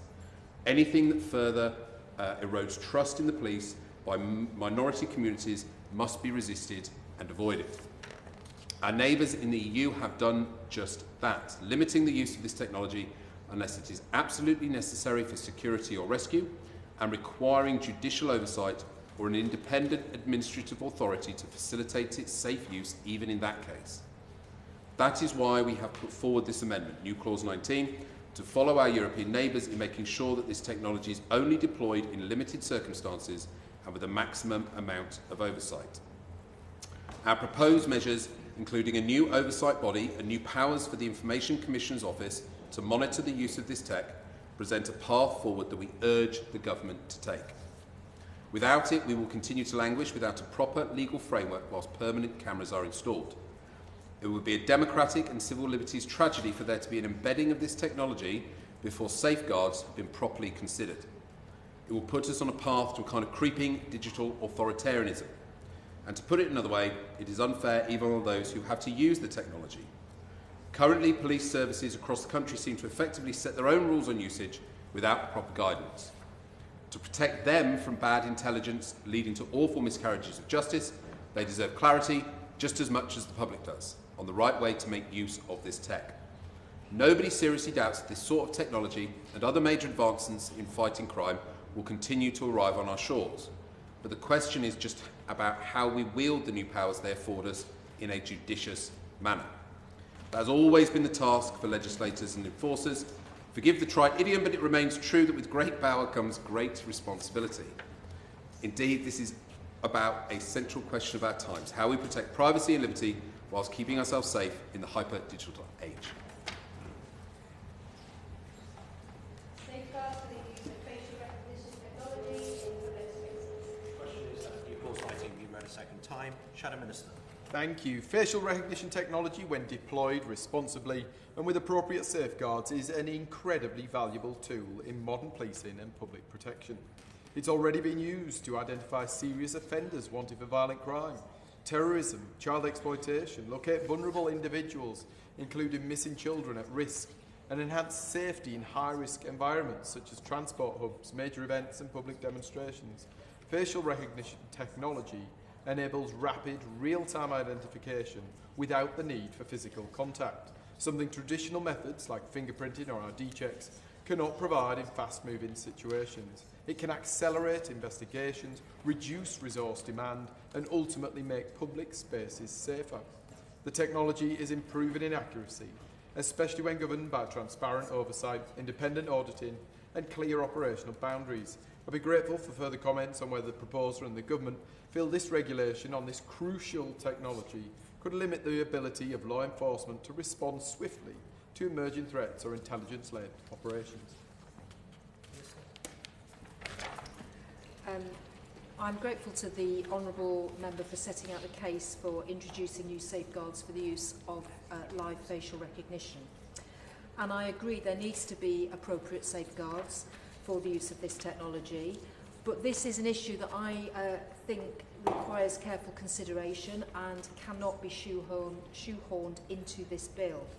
And I would say very strongly to the Honourable Gentleman that live facial recognition is a valuable policing tool which helps keep communities safe. And I think some of the Honourable Gentleman's information that he was using is a little out of date, if I may say so. The use of facial recognition technology is already subject to safeguards, and I think despite what the Honourable Gentleman was implying, this includes the Human Rights Act and the Data Protection Act, amongst others. And I fully accept, however, that there is a need to consider whether a bespoke legislative framework is needed governing the use of live facial recognition technology for law enforcement purposes. So we need to get this right, balancing balancing the needs to protect communities from crime and disorder while safeguarding individual rights. So to this end, I have been listening to stakeholders and have already held a series of meetings about facial recognition, including with policing, with regulators, with research institutions, with civil society groups and with industry, to fully understand the concerns being raised and what more can be done to improve how it is being used.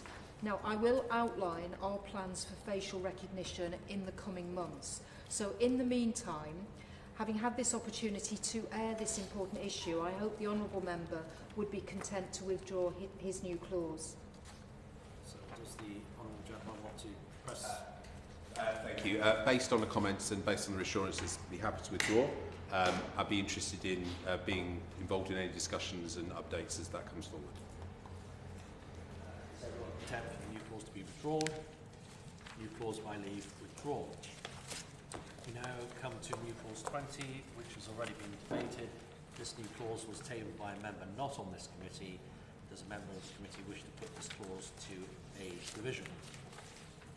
No? Move on. We now come to new clause 22, and I call the Shadow Minister.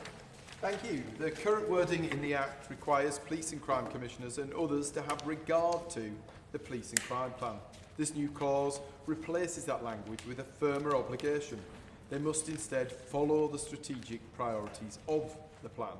This change would apply consistently across subsections 1 to 4 of section 8. The primary rationale for this amendment is to strengthen democratic accountability. PCCs are directly elected by the public to represent local views and set the strategic direction for policing. Their police and crime plans are developed following consultation and are expected to reflect community priorities. However, under the current having regard to standard, there is only a weak legal duty to consider the plan and no binding requirement to act in accordance with it. This clause addresses that gap by ensuring that PCCs and, by extension, police forces must follow the strategic priorities they have set and communicated to the public. This change also promotes greater consistency and clarity in police governance. By obliging police leadership to follow the published strategic priorities, it ensures a more coherent approach to planning, funding and operational decision making. It helps eliminate ambiguity over how closely the police service must align with the PCC's plan and therefore supporting more effective delivery of services and clearer public expectations. Importantly, the clause respects the principle of operational independence. It does not give PCCs the power to interfere in day-to-day policing decisions, nor does it prescribe specific tactics or resource allocations. Instead, it focuses solely on the strategic level, ensuring that high-level priorities such as tackling knife crime, neighbourhood policing or victim support are meaningfully pursued by those responsible for implementation. While some may argue that requiring adherence to strategic priorities could reduce flexibility in practice, this change enhances strategic discipline without removing responsiveness. Police and crime plans are regularly reviewed and updated in consultation with local communities and partners. This clause ensures that once priorities are agreed upon, they're not sidelined but instead become the backbone of local policing strategy. This new clause strengthens the link between the democratic mandate of the Police and Crime Commissioner and the operational activity of police forces. It ensures that the Police and Crime Plan is not a token document, but a guiding framework for strategic decision-making. By reinforcing the duty to follow agreed priorities, this amendment enhances accountability, improves public trust and supports the delivery of better, more responsive policing. Duty to follow strategic priorities of police and crime plan. Question is that new clause 22 be read a second time. Minister. Thank you. I thank the Shadow Minister for tabling this new clause. As honourable members will be aware, those vested with responsibility for providing democratic oversight of police forces, whether PCCs or mayors with PPC functions, have an important role in policing across England and Wales, and they are responsible for holding their Chief Constable to account for the performance of their force and setting through their police and crime plan their strategic objectives for the area. In setting their police and crime plans, PCCs must consult with their Chief Constable, the public and victims of crime in their area, as well as their local police and crime panel. As the directly elected representatives for policing in their area, PCCs have a choice as to how they implement their plan and the weight they give to each priority. New Clause 22 would have the effect of placing an inflexible duty on them to follow their own priorities, with no ability to adapt and reflect to changing circumstances. This new clause also encroaches on the operational independence of Chief Constables. It risks constraining Chief Constables and the officers under their command, limiting their ability to balance local priorities as set out in the Police and Crime Plan with their own assessment of threat, risk and harm. In setting their Police and Crime Plan, PCCs and Chief Constables must also have regard to the strategic policing requirement. If the amendments to the 2011 Act as set out in this new clause were made, this would also have the effect of creating an inconsistency between local police and crime plans, the most important instruments for PCCs and others to follow, potentially at the expense of national priorities. The Home Secretary and I have been clear that this government will work with PCCs and Chief Constables to set clear expectations for policing on performance and standards and to ensure that our communities have an effective and efficient police force within their force area. Through our forthcoming Police Reform White Paper, we're working closely with policing to explore and develop specific proposals to deliver effective and efficient police forces and to address the challenges faced by policing. This includes ensuring that policing is responsive to national and regional priorities as well as local needs. The Home Secretary will set out a roadmap for police reform in a white paper to be published later this year, and it will consider proposals to strengthen the relationship between PCCs and Chief Constables in a revised policing protocol. So for those reasons, I would invite the Honourable Member to withdraw his new clause. Shadow Minister, don't press the... Wish to press to a division. Okay, new clause 22 proposes on the amendment. Favourite question is that the clause be read a second time. As many of that opinion say aye. Aye. Aye. On the contrary, no. No. Division. Division, Whip's happy. Yep. Lock the doors. Okay, Mr Alex Barras Curtis? No. Matt Bishop? No. David Burton Sampson? No. Harriet Cross? Aye.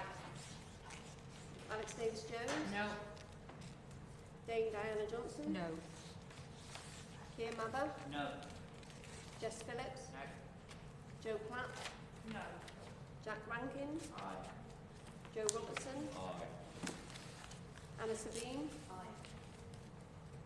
Dr Lauren Sullivan? No. Luke Taylor? Aye. And Matt Vickers? Aye.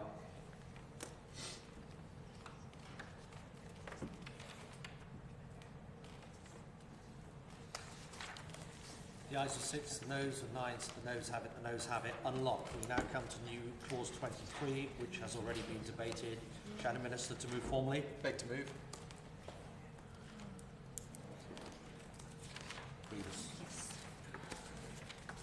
Previous conduct as factor in deciding whether to investigate a complaint.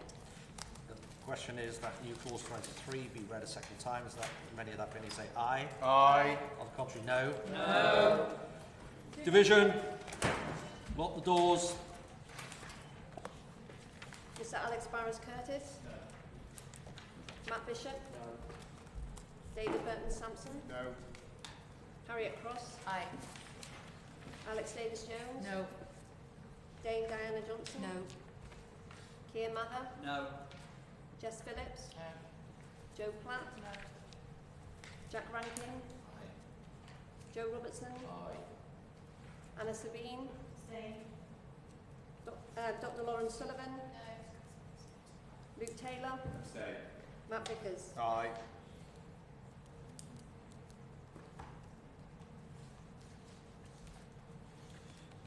The ayes are 4, the noes are 9, so the noes have it, the noes have it. Unlocked. We now come to new clause 24, which has already been debated. Shadow Minister to move formally.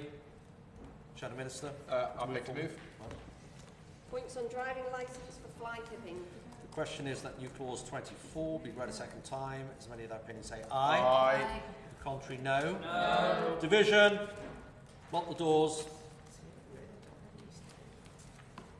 Mr Alex Barras Curtis? No. Matt Bishop? No. David Burton Sampson? No. Harriet Cross? Aye. Alex Davis Jones? No. Dame Diana Johnson? Keir Mather? No. Jess Phillips? No. Joe Platt? No. Jack Rankin? Aye. Joe Robertson? Aye. Anna Sabine? Stay. Dr Lauren Sullivan? No. Luke Taylor? Same. Matt Vickers? Aye.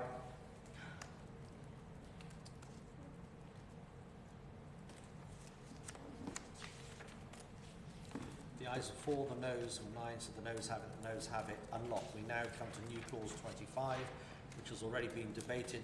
Shadow Minister to move formally. Beg to move. Requirements in certain sentences imposed for third or subsequent shoplifting offence.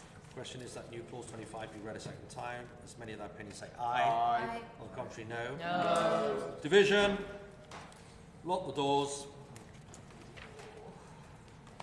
Mr Alex Barras Curtis? No. Matt Bishop? No. David Burton Sampson? No. Harriet Cross? Aye. Alex Davis Jones? No. Dame Diana Johnson? No. Keir Mather? No. Jess Phillips? No. Joe Platt? No. Jack Rankin? Joe Robertson? Anna Sabine? Abstain. Dr Lauren Sullivan? No. Luke Taylor? Abstain. Matt Vickers? Aye.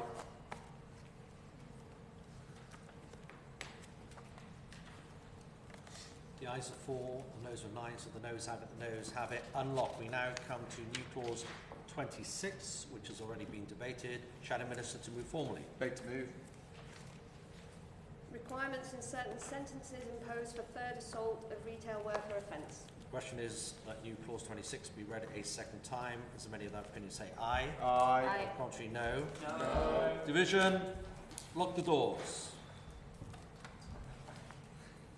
Mr Alex Barras Curtis? No. Matt Bishop? No. David Burton Sampson? No. Harriet Cross? Aye. Alex Davis Jones? No. Dame Diana Johnson? Keir Mather? No. Jess Phillips? No. Joe Platt? No. Jack Rankin? Aye. Joe Robertson? Aye. Anna Sabine? Abstain. Dr Lauren Sullivan? No. Luke Taylor? Matt Vickers? Aye.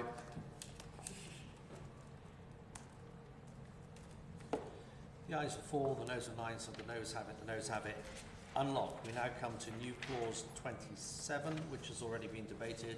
Shadow Minister to move formally. Beg to move. Fines for sale of stolen equipment. The question is that new clause 27 be read a second time. As many of that opinion say aye. Aye. Or the contrary, no. No. Division, lock the doors. Mr Alex Barras Curtis? No. Matt Bishop? No. David Burton Sampson? No. Harriet Cross? Aye. Alex Davis Jones? No. Dame Diana Johnson? No. Keir Mather? No. Jess Phillips? Joe Platt? No. Jack Rankin? Aye. Joe Robertson? Aye. Anna Sabine? Abstain. Dr Lauren Sullivan? Luke Taylor? Abstain. And Matt Vickers? Aye.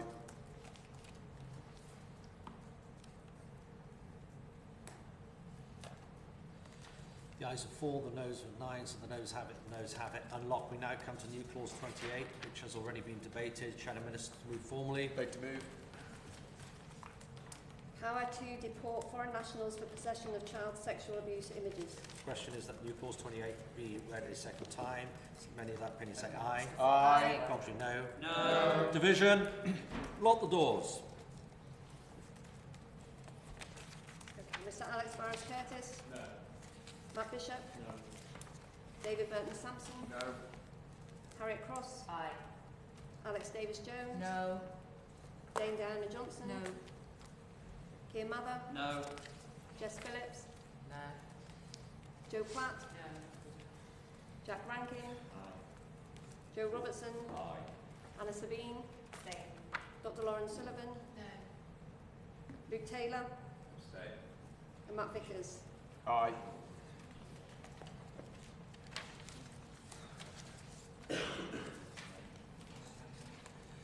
The ayes are 4, the noes are 9, so the noes have it, the noes have it. Unlocked. We now come to new clause 29, with which it will be convenient to also consider new clause 35.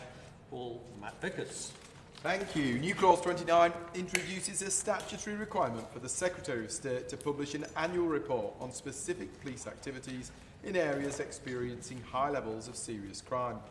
It mandates the inclusion of data from police forces in England and Wales, identifying those areas with the highest rates of serious offences and reporting on 3 key areas: police presence, use of stop and search powers, and the deployment of live facial recognition technology.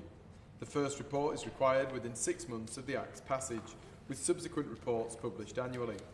The primary objective of this clause is to improve transparency and accountability in policing where serious crime is most acute. In communities disproportionately affected by violence, organised crime or persistent public disorder, trust in policing is often strained. By requiring detailed public reporting, this clause ensures that policing tactics and resourcing in those areas are subject to regular scrutiny by Parliament and the public. It will allow for an informed debate about whether interventions are effective, proportionate and fair. In particular, the inclusion of data on police officer deployment ensures a clearer understanding of how police resources are distributed. This is especially important in communities where concerns about under-policing or over-policing are frequently raised. Having a publicly available record of officer presence allows stakeholders to assess whether high crime areas are receiving adequate attention and whether local policing strategies are matched to the severity of criminal activity. The clause also includes reporting on the use of stop and search powers, under Section 1 of the Police and Criminal Evidence Act 1984. Stop and search remains a contentious yet extremely powerful tool in combating serious crime. Home Office statistics show that in the year ending the 31st of March 23, there were 529,474 stop and searches in England and Wales. A recent study published in the Journal of Quantitative Criminology analysed London-wide stop and search patterns and concluded that if searches had been maintained at the 2008 to 2011 level, approximately 30 fewer knife murders might have occurred each year. By requiring annual data on its use in high crime areas, this clause promotes responsible policing by ensuring the use of these powers is evidence-led, not arbitrary, and open to challenge where necessary. It enables patterns of disproportionality or inefficiency to be identified and addressed through public oversight. The requirement to include data on the use of live facial recognition technology further reflects the growing public interest in how emerging technologies are deployed in law enforcement. Live facial recognition enhances a core function of policing, identifying individuals by doing so more quickly and accurately than traditional methods. Every deployment is carefully targeted, based on intelligence, limited in duration, and confined to a specific geographic area. This allows police forces to focus their efforts where they're most likely to have the greatest impact. Take the examples of where live facial recognition has been used, such as at the Arsenal versus Tottenham North London derby on the 24th of September 23, live facial recognition led to 3 arrests, including that of a suspected sex offender. During the coronation of King Charles, a wanted sex offender was identified through facial recognition. The system matched his image to that of a suspect wanted for breaching the terms of his release. He was subsequently arrested and returned to prison. On 2 busy Friday nights in Soho in August 23, the Metropolitan Police deployed facial recognition to identify individuals linked to serious offences. Across the 2 deployments, there were 6 accurate alerts and no false matches. Police engaged with 6 individuals, resulting in 5 arrests, including a man wanted for possession of a bladed article and a woman wanted for breaching bail in connection with a robbery. Facial recognition is a powerful surveillance tool that raises important questions about privacy, consent and accuracy. Requiring annual reporting on its use ensures that its deployment is visible, justified and compliant with legal and ethical standards, especially in communities where its impact may be greatest. Critically, New Clause 29 strikes a careful balance. It does not restrict operational policing, nor does it dictate how or when specific powers should be used. Instead, it simply ensures that where serious crime is most prevalent, there is regular, structured reporting on how the police respond. This supports better policy making, strengthens community confidence, and encourages police forces to reflect on and justify their approaches to crime prevention and enforcement. In summary, New Clause 29 introduces a proportionate and necessary mechanism for tracking and reviewing policing in the areas that need it most. It enables Parliament and the public to better understand how police powers and technologies are being used in response to serious offences, fostering a culture of transparency, fairness and evidence-based practice. New Clause 35 seeks to amend Section 61A and AA of the Criminal Justice and Public Order Act 94 by removing the word serious before violence. This change would reduce the threshold at which a police officer of or above the rank of inspector may authorise the use of stop and search powers in a defined locality for a limited time. The law currently allows this power where the officer reasonably believes that serious violence may occur or that people are carrying dangerous instruments or offensive weapons in connection with serious violence. This clause would allow the authorisation in anticipation of any form of violence, not just violence considered serious. In the year ending March 24, police in England and Wales carried out 535,307 stop and searches, representing a 2.1% decrease compared to the previous year, down by 11,693 in the year ending March 23. Despite the overall reduction in stop and searches, the number of arrests resulting from those searches under all the legislation rose by 1,772, marking a 2.4% increase, with a total of 75,953 arrests recorded. This change would enable police to act more proactively and preventatively. Waiting for a threshold of serious violence can delay intervention, especially when clear signs of escalating tensions, such as gang rivalry, public disorder or known threats, may not yet meet that high bar. By lowering the threshold to violence, officers can intervene earlier to prevent harm, protect the public and de-escalate potentially dangerous situations before they result in serious injury or worse. In practice, police are often faced with rapidly evolving situations where it's difficult to draw a clear line between violence and serious violence. The existing wording creates legal ambiguity and operational hesitation, potentially tying the hands of officers in fast-moving public safety contexts. This clause reflects operational reality and gives officers the clarity and flexibility they need to respond effectively. It's important to note that this amendment does not give the police blanket stop and search powers. Section 60 remains time-limited and geographically specific, and it still requires a senior officer's authorisation based on reasonable grounds. Lowering the threshold to violence does not remove the need for justification.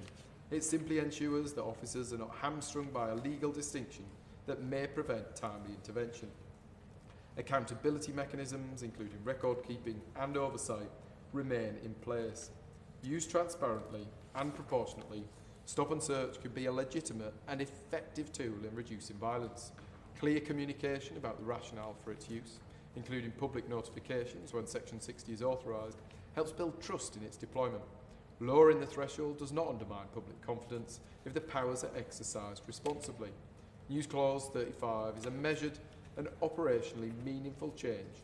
It preserves the structure and safeguards of Section 60 while allowing earlier, more effective intervention in response to anticipated violence. In doing so, it strengthens the police's ability to keep the public safe, particularly in urban areas where violence may escalate quickly. This amendment ensures that the law better matches the practical needs of modern policing without compromising accountability or fairness. Annual report on police actions in areas with high levels of serious offences. Question is that new clause 29 be read a second time, Minister. Thank you, Mr Pritchard. I thank the Honourable Member for his suggestions regarding the police response to violence and other serious offending. However, I do believe that these changes are unnecessary.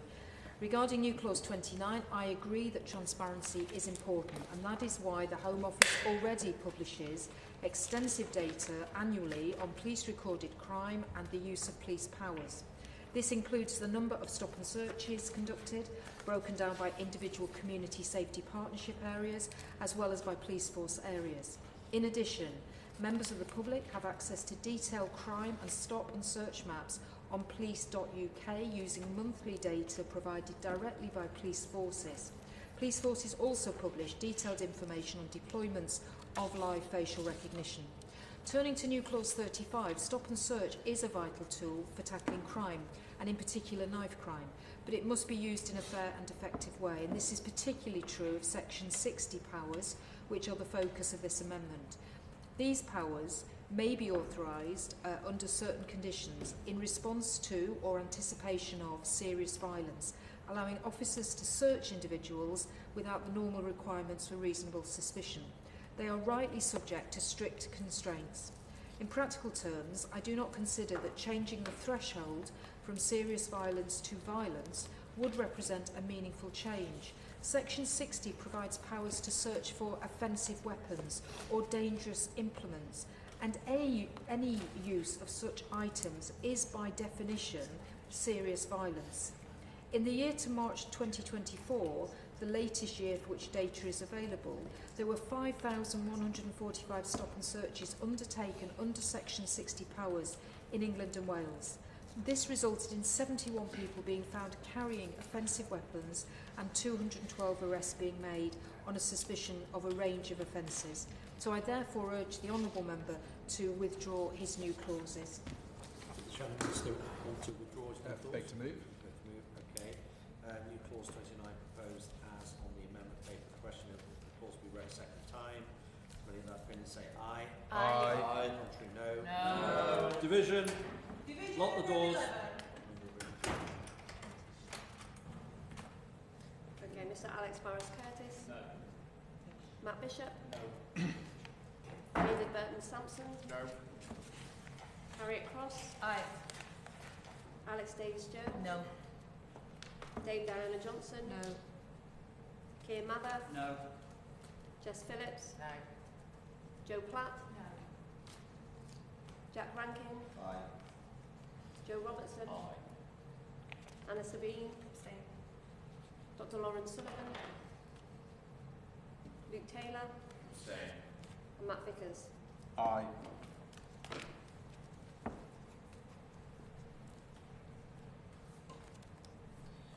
The ayes are 4, the noes are 9, so the noes have it, the noes have it. Unlocked. We now come to new clause 30, which has already been debated. Shadow Minister to move formally. Beg to move. Seizure of motor vehicles, driving licence penalties. Question is that new clause 30 be read a second time. As many of that opinion say aye. Aye. On the contrary, no. No. Division. Lock the doors. Okay, Mr Alex Barras Curtis. No. Matt Bishop. No. David Burton Sampson. No. Harriet Cross. Aye. Alex Davis Jones. No. Dame Diana Johnson. No. Keir Mather. No. Jess Phillips. No. Joe Platt. No. Jack Rankin. Aye. Joe Robertson. Aye. Anna Sabine. Abstain. Dr Lauren Sullivan. No. Luke Taylor. Abstain. And Matt Vickers. Aye.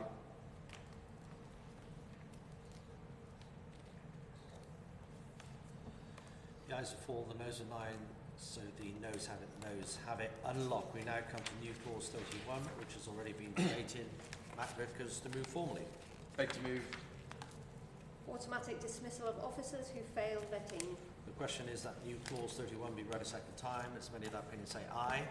Aye. On the contrary, no. No. Division. Lock the doors. Mr Alex Barras Curtis. No. Matt Bishop. No. David Burton Sampson. No. Harriet Cross. Aye. Alex Davis Jones. No. Dame Diana Johnson. No. Keir Mather. No. Jess Phillips. No. Joe Platt. No. Jack Rankin. Aye. Joe Robertson. Aye. Anna Sabine. Abstain. Dr Lauren Sullivan. No. Luke Taylor. Abstain. Matt Vickers. Aye.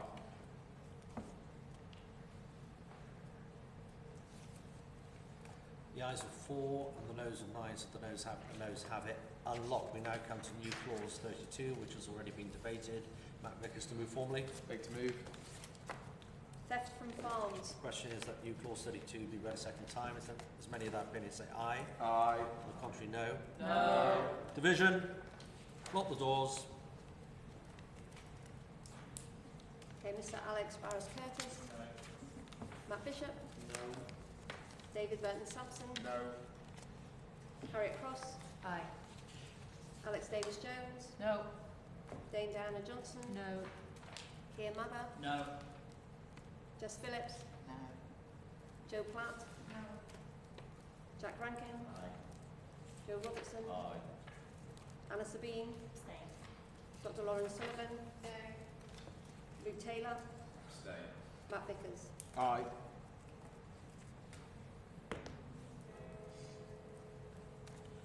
The ayes are 4, the noes are 9, so the noes have it, the noes have it. Unlocked. We now come to new clause 33. I call the Shadow Minister. Aye. Sorry, we're going to new clause. Sorry. New clause 33 seeks to amend section 5.3 of the Criminal Damage Act 1971, which currently states, for the purposes of this section, it's immaterial whether a belief is justified or not if it's honestly held. The proposed amendment would replace this with the purposes of this section. A belief must be both honestly held and reasonable. This change would modify the legal standard for the lawful excuse defence under section 5(2)(a) of the Act, which allows a defendant to claim they believe the property owner consented to the damage. Under the current law, the belief needs to only be honest, regardless of its reasonableness. The amendment would require that the belief also be reasonable, introducing an objective standard alongside the subjective one. In various areas of criminal law, defences based on belief require that belief be honest and reasonable. For instance, in self-defence cases, the defendant's belief in the necessity of force must be reasonable. Aligning the standard in criminal damage cases with these principles promotes consistency and fairness across the legal system. Public confidence in the legal system can be undermined when defendants are acquitted based on defences that appear unreasonable or disconnected from common sense. By introducing an objective standard, this amendment reinforces the integrity of the justice system and ensures that legal defences are applied in a manner that aligns with societal expectations. The proposed amendment to Section 5.3 of the Criminal Damage Act 71 introduces a necessary objective standard to the lawful excuse defence, requiring that beliefs about owner consent be both honest and reasonable. This change promotes consistency with other areas of law, prevents potential abuses of the defence, and balances the right to protest with property rights, and seeks to enhance public confidence in the justice system. Defence to criminal damage. Question is that new clause 33 be read a second time. Minister. Thank you, Chair. I thank the Honourable Member for Stockton West for tabling new clause Amendment 33. It might be helpful for members of the House if I briefly explain how the Criminal Damage Act 1971 works. The Criminal Damage Act criminalises a range of activity, but the offence we are focused on today is the act of destroying or damaging property belonging to another without lawful excuse. Lawful excuse is not defined. However, Section 5.2a makes clear that if the defendant honestly believes that the person who was entitled to consent to the destruction or damage has given consent, or would have consented if they knew of the circumstances, they have a lawful excuse. For example, it could be said that there is a lawful excuse if a person who owns a car would have consented to you damaging it if you did so in order to help someone who was trapped to get out. Additionally, under Section 5.2b, if the defendant damages property to protect their own or someone else's property, and they honestly believe both that the property needs immediate protection and that their actions are reasonable, then they have lawful excuse. Section 5.3, to which this amendment relates, specifies that it doesn't matter whether a person's belief is reasonable or justified. It just needs to be honest, even if it's an honest belief induced by intoxication, stupidness, or forgetfulness. This amendment seeks to change the law so that where a defendant seeks to rely on belief in consent or belief in the necessity of protecting property as a lawful excuse for criminal damage, their belief must be reasonable as well as honest. This narrows the application of the defence, which we consider is unnecessary. The law is already designed to strike the right balance and ensure that a wide variety of factors are taken into account without widening the law too far. For example, if a defendant tries to argue that a person would have consented to the damage of their property if they'd known the circumstances, they need to clarify and demonstrate how that relates specifically to the damage caused. Some assessment of the wider context will be necessary to determine whether someone has a lawful excuse. Recent cases involving damage to a property following protests have also interpreted the operation of this defence narrowly. For example, acting in furtherance of a protest cannot be used as a lawful excuse where the damage caused is more than minimal for public property. We cannot see any evidence or rationale that suggests the defence is being used in spurious contexts or is being abused in any way. Of course, if the Honourable Member has specific evidence or cases, then we would of course consider it. Until then, there is no justification or need, therefore, to restrict the operation of this defence further, and for that reason, I urge the Honourable Member to withdraw his amendment. Mr. Shadow Minister want to withdraw his new clause. Beg to move. Okay. New clause 33 proposed as on the amendment. The question is that the clause be read a second time. As many of the opinions say aye. Aye. Aye. To the contrary, no. No. Division. Not yours.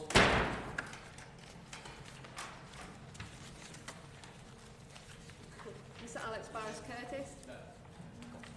Matt Bishop. David Burton Sampson. No. Harriet Cross. Aye. Alex Davis Jones. No. Dame Diana Johnson. No. Keir Mather. No. Jess Phillips. No. Joe Platt. No. Jack Rankin. Joe Robertson. Anna Sabine. Abstain. Dr. Lauren Sullivan. Luke Taylor. Stay. Matt Vickers. Aye.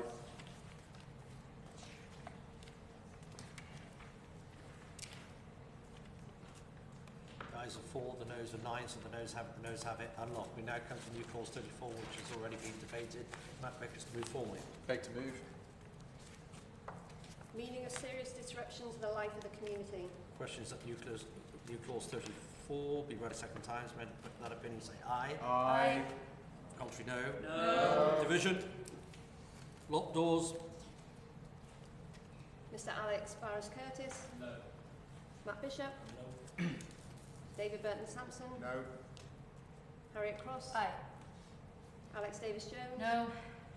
Dame Diana Johnson? No. Keir Mather? No. Jess Phillips? No. Joe Platt? No. Jack Rankin? Aye. Joe Robertson? Aye. Anna Sabine? Abstain. Dr Lauren Sullivan? No. Luke Taylor? Abstain. Matt Vickers? Aye.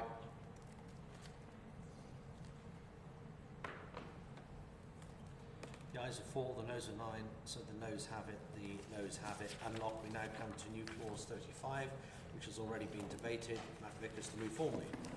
Beg to move.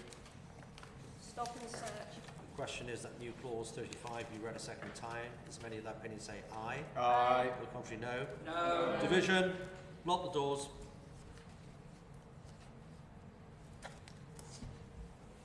Mr Alex Barras Curtis? No. Matt Bishop? No. David Burton Sampson? No. Harriet Cross? Aye. Alex Davis Jones? No. Dame Diana Johnson? No. Keir Mather? No. Jess Phillips? No. Joe Platt? No. Jack Rankin? Joe Robertson? Anna Sabine? Abstain. Dr Lauren Sullivan? Luke Taylor? Abstain. Matt Vickers? Aye.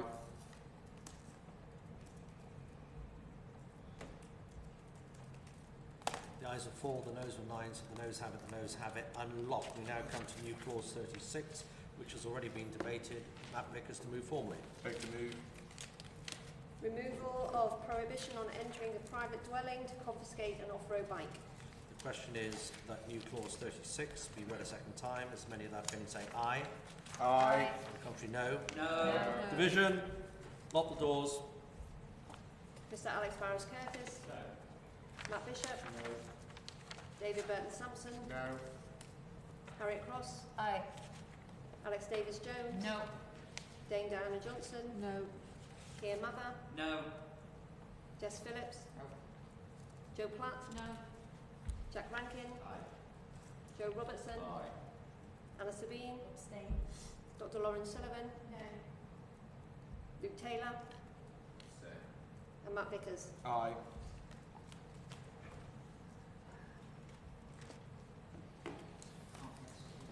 The ayes were 4, the noes were 9, so the noes have it, the noes have it. Unlocked. We now come to new clause 37, which has already been debated. Matt Vickers to move formally. Beg to move. Power to seize vehicles driven without licence or insurance. The question is that new clause 37 be read a second time. As many of that opinion say aye. Aye. To the contrary, no. No. Division? Lock the doors. Okay, so Alex Barras Curtis? No. Matt Bishop? No. David Burton Sampson? No. Harriet Cross? Aye. Alex Davis Jones? No. Dame Diana Johnson? No. Keir Mather? No. Jess Phillips? No. Joe Platt? No. Jack Rankin? Joe Robertson? Aye. Anna Sabine? Abstain. Dr Lauren Sullivan? No. Luke Taylor?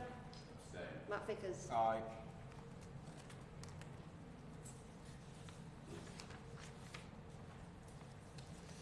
The ayes were 4, the noes were 9, so the noes have it, the noes have it. Unlocked. We now come to new clause 38, and I call the Shadow Minister. Thank you. The proposed clause mandates that the Secretary of State, through regulations, grant police access to HM Revenues and Customs tobacco track and trace system.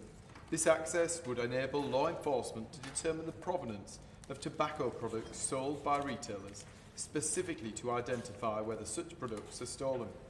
According to HMRC, the illicit market in tobacco duty and related VAT was £2.8 billion in 21-22, with illicit tobacco preying on the most disadvantaged of communities. Indeed, in 2023, around 6.7 billion counterfeit and contraband cigarettes were consumed, representing 1 in 4 cigarettes, thus undermining progress towards a smoke-free England by 2030.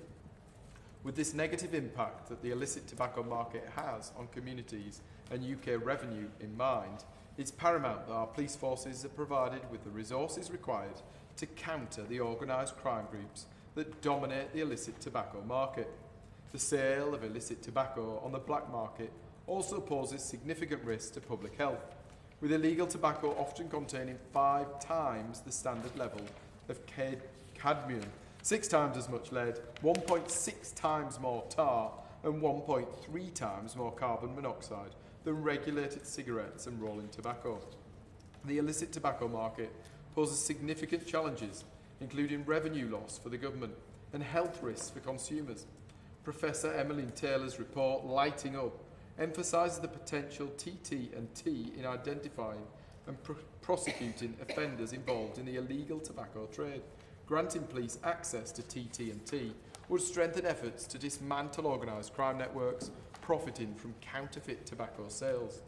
Giving the police access to TT&T technology has the potential to disrupt the illicit tobacco trade and has been highlighted by the National Business Crime Centre, who argue that police utilisation of TT&T would allow police to routinely check tobacco sold by local retailers to ensure legitimacy, thus shrinking the pool of buyers for criminal gangs and lowering demand for stolen tobacco, helping police to tackle organised crime and safeguard legitimate business. The UK, as a signatory to the World Health Organisation's Framework Convention on Tobacco Control, is obligated to implement measures that curb illicit tobacco trade. Providing police with TT&T access aligns with these commitments by enhancing the traceability and accountability of tobacco products throughout the supply chain. Illicit tobacco sales undermine legitimate retailers who comply with regulations and pay due taxes. Empowering police to identify and act against illegal tobacco products helps level the playing field, ensuring that law-abiding businesses are not disadvantaged by competitors engaging in unlawful practices. With this in mind, the opposition believes that new Clause 38, which will grant police access to the UK TT&T system to help determine whether a retailer has obtained stolen or counterfeit tobacco illegally, is necessary to facilitate the police in carrying out their duty in delivering the current plans for Smoke-Free England 2030, help claim back revenue currently lost to the black market trade of tobacco, and protect public health by disrupting the trade in these bogus products. Thank you. Police access to the UK tobacco track and trace system. The question is that new clause 38 be read a second time, Minister. New Clause 38 seeks to grant the police access to the tobacco track and trace system, as we've just heard. The scourge of the illicit tobacco trade threatens the health of UK citizens, robs the public purse of billions of pounds and funds the wider activities of organised crime. All businesses in the tobacco supply chain are required to register within the track and trace system, and individual tobacco products are tracked from the point of manufacture up to the point of retail. The track and trace system includes a reporting platform which enables nominated authorities to access registry data, traceability data for individual products and UK-wide tobacco market data. Now, I understand the intention of the Shadow Minister's new clause, and I know both sides share the same goal of working with our law enforcement agencies to tackle illicit tobacco. The principle of maximising the use of traceability data in these efforts to tackle illicit tobacco is sound. Existing legislation strictly limits who can access traceability and the purposes for which it may be used. At the moment, only HMRC and trading standards may access this data. I want to reassure the opposition that engagement is already underway between the police and HMRC to investigate opportunities for extending access for the police to traceability data. When this engagement is complete, the Government will consider whether it is appropriate to bring forward any necessary legislative changes. However, I do not wish at this stage to preempt the outcome of that engagement through legislation. So in light of these reassurances, I ask the Shadow Minister to withdraw his new clause. Shadow Minister. I beg to move. New clause 38 proposes on the amendment paper. The question is that the clause be read a second time. As many of that opinion say aye. Aye. Contrary, no. No. Division. Multi-doors.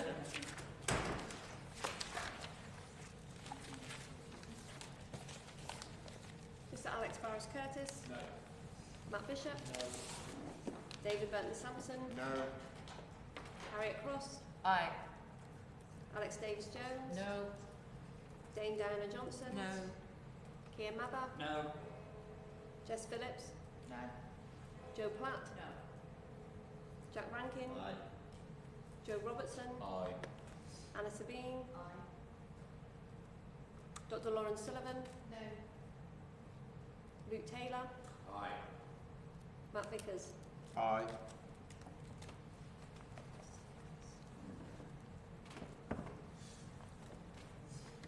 The ayes of 6, the noes of 9, so the noes have it, the noes have it. Unlocked. We now come to new clause 39, which has already been debated. Matt Vickers to move formally. Beg to move. Duty to destroy seized off-road bikes. The question is that new clause 39 be read a second time. As that many of other opinions say aye. Aye. The contrary, no. No. Division. Lock the doors. Mr Alex Barris Curtis, No. Matt Bishop, No. David Burton Sampson, No. Harriet Cross, Aye. Alex Davis Jones, No. Dame Diana Johnson, No. Keir Mather, No. Jess Phillips, Joe Platt, No. Jack Rankin, Aye. Joe Robertson, Aye. Anna Sabine, Dr Lawrence Sullivan, Luke Taylor, Abstain. Matt Vickers. Aye.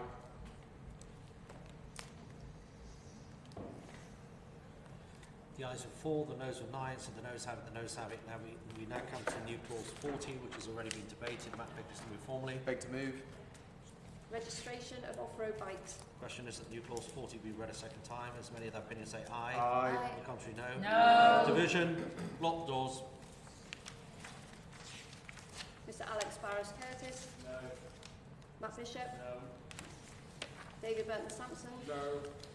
Harriet Cross, Aye. Alex Davis Jones, No. Dame Diana Johnson, No. Keir Mather, No. Jess Phillips, No. Joe Platt, No. Jack Rankin, Joe Robertson, Anna Sabine, Dr Lawrence Sullivan, Luke Taylor, Abstain. Matt Vickers. Aye. The ayes of 4, the noes of 9, so the noes have it, the noes have it. We now unlock. We now come to new clause 41. I call Matt Vickers. Thank you. This clause introduces a new statutory offence, soliciting prostitution in exchange for rent, by inserting section 52A into the Sexual Offences Act 2003. It criminalises the act of causing, inciting or attempting to cause or incite someone to engage in prostitution in return for free accommodation or discounted rent. The clause makes this a hybrid offence: summary conviction up to 6 months imprisonment or a fine, indictment up to 7 years imprisonment. It also allows for a banning order under the Housing and Planning Act 2016, preventing convicted offenders from acting as landlords. The sex for rent arrangement, where landlords exchange accommodation for free or at a discount in return for sexual relations with their tenants, is a problem that has become increasingly common for house hunters in England, particularly in London. In response to this emerging issue, the last government launched a call for evidence, which closed in the summer of 2023. It sought views on relevant characteristics, circumstances and any additional protective or preventative measures respondents considered necessary. Given the seriousness of the issue, it would be helpful if the government intended to publish the findings from this call for evidence, as some of the data could inform debates such as this one. According to research by polling company YouGov, carried out on behalf of the housing charity Shelter, nearly 1 in 50 women in England have been propositioned for sex for rent in the last 5 years, with 30,000 women offered such housing arrangements between March 2020 and January 21. Many victims of sex for rent schemes feel trapped, ashamed or powerless to report the abuse due to their dependency on accommodation. By clearly defining this as a criminal offence and providing real consequences for offenders, including banning orders, this clause sends a strong message. Exploitation through coercive housing arrangements will not be tolerated. The charity National Ugly Mugs, an organisation which works to end all violence towards sex workers, gave the case study of a tenant during the pandemic facing financial hardship who was approached by her landlord with a proposal to reduce her rent and utility costs in exchange for sexual acts and explicit images. Unable to afford alternative accommodation at the time, she felt she had little choice but to agree. Since then, the landlord has regularly turned up at the property uninvited and intoxicated, demanding sex and refusing to leave. She's lived under the constant threat of eviction and homelessness if she does not comply with his demands. As such, this proposed clause represents a crucial advancement in safeguarding vulnerable individuals from exploitation within the housing sector. By explicitly criminalising the act of soliciting sexual services in exchange for accommodation, it addresses a significant gap in the current legal framework. The clause not only reinforces the seriousness of such offences through stringent penalties, but also empowers authorities to impose banning orders, thereby preventing convicted individuals from further exploiting their position as landlords. This legislative measure sends a clear and unequivocal message. Leveraging housing insecurity for sexual gain is a reprehensible abuse of power that will not be tolerated. It underscores a commitment to protecting the dignity and rights of tenants, ensuring that all individuals have access to safe and respectful living conditions. Soliciting prostitution for rent offence. Questions that new clause 41 be read a second time. Minister. Thank you.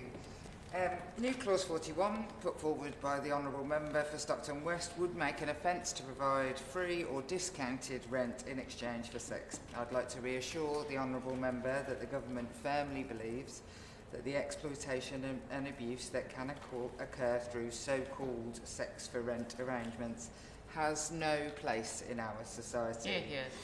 However, we do have existing offences that can and have been used to prosecute this practice, including of causing or controlling prostitution for gain.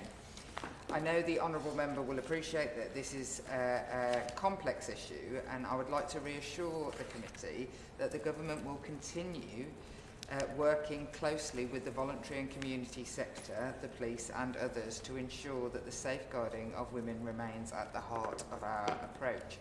We are carefully considering these issues as part of our wider work on violence against women and girls, and we are working to publish the new cross-government violence against women and girls strategy later this year, and we'll be considering all forms of adult sexual exploitations and the findings from the previous government's consultation on sex for rent as part of that.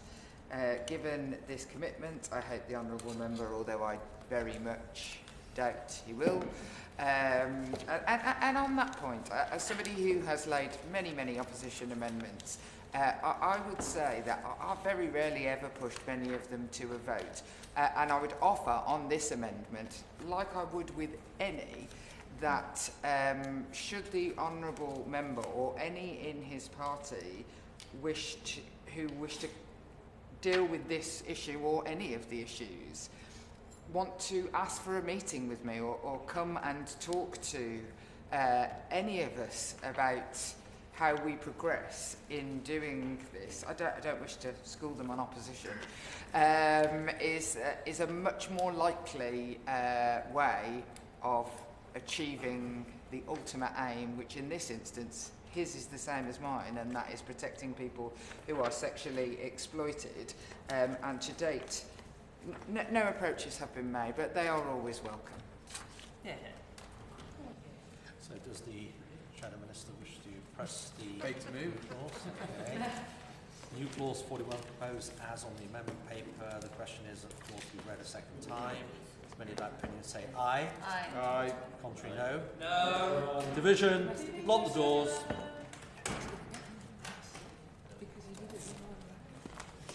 Mr Alex Barros-Curtis. No. Matt Bishop. No. David Burton-Sampson. No. Harriet Cross. Aye. Alex Davis-Jones. No. Dame Diana Johnson. No. Keir Mabber. No. Jess Phillips. No. Joe Platt. No. Jack Rankin. Aye. Joe Robertson. Aye. Anna Sabine. Aye. Dr Lauren Sullivan. Oh, she's not, sorry. Luke Taylor. Aye. And Matt Vickers. Aye.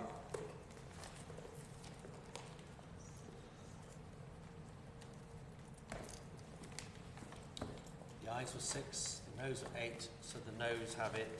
The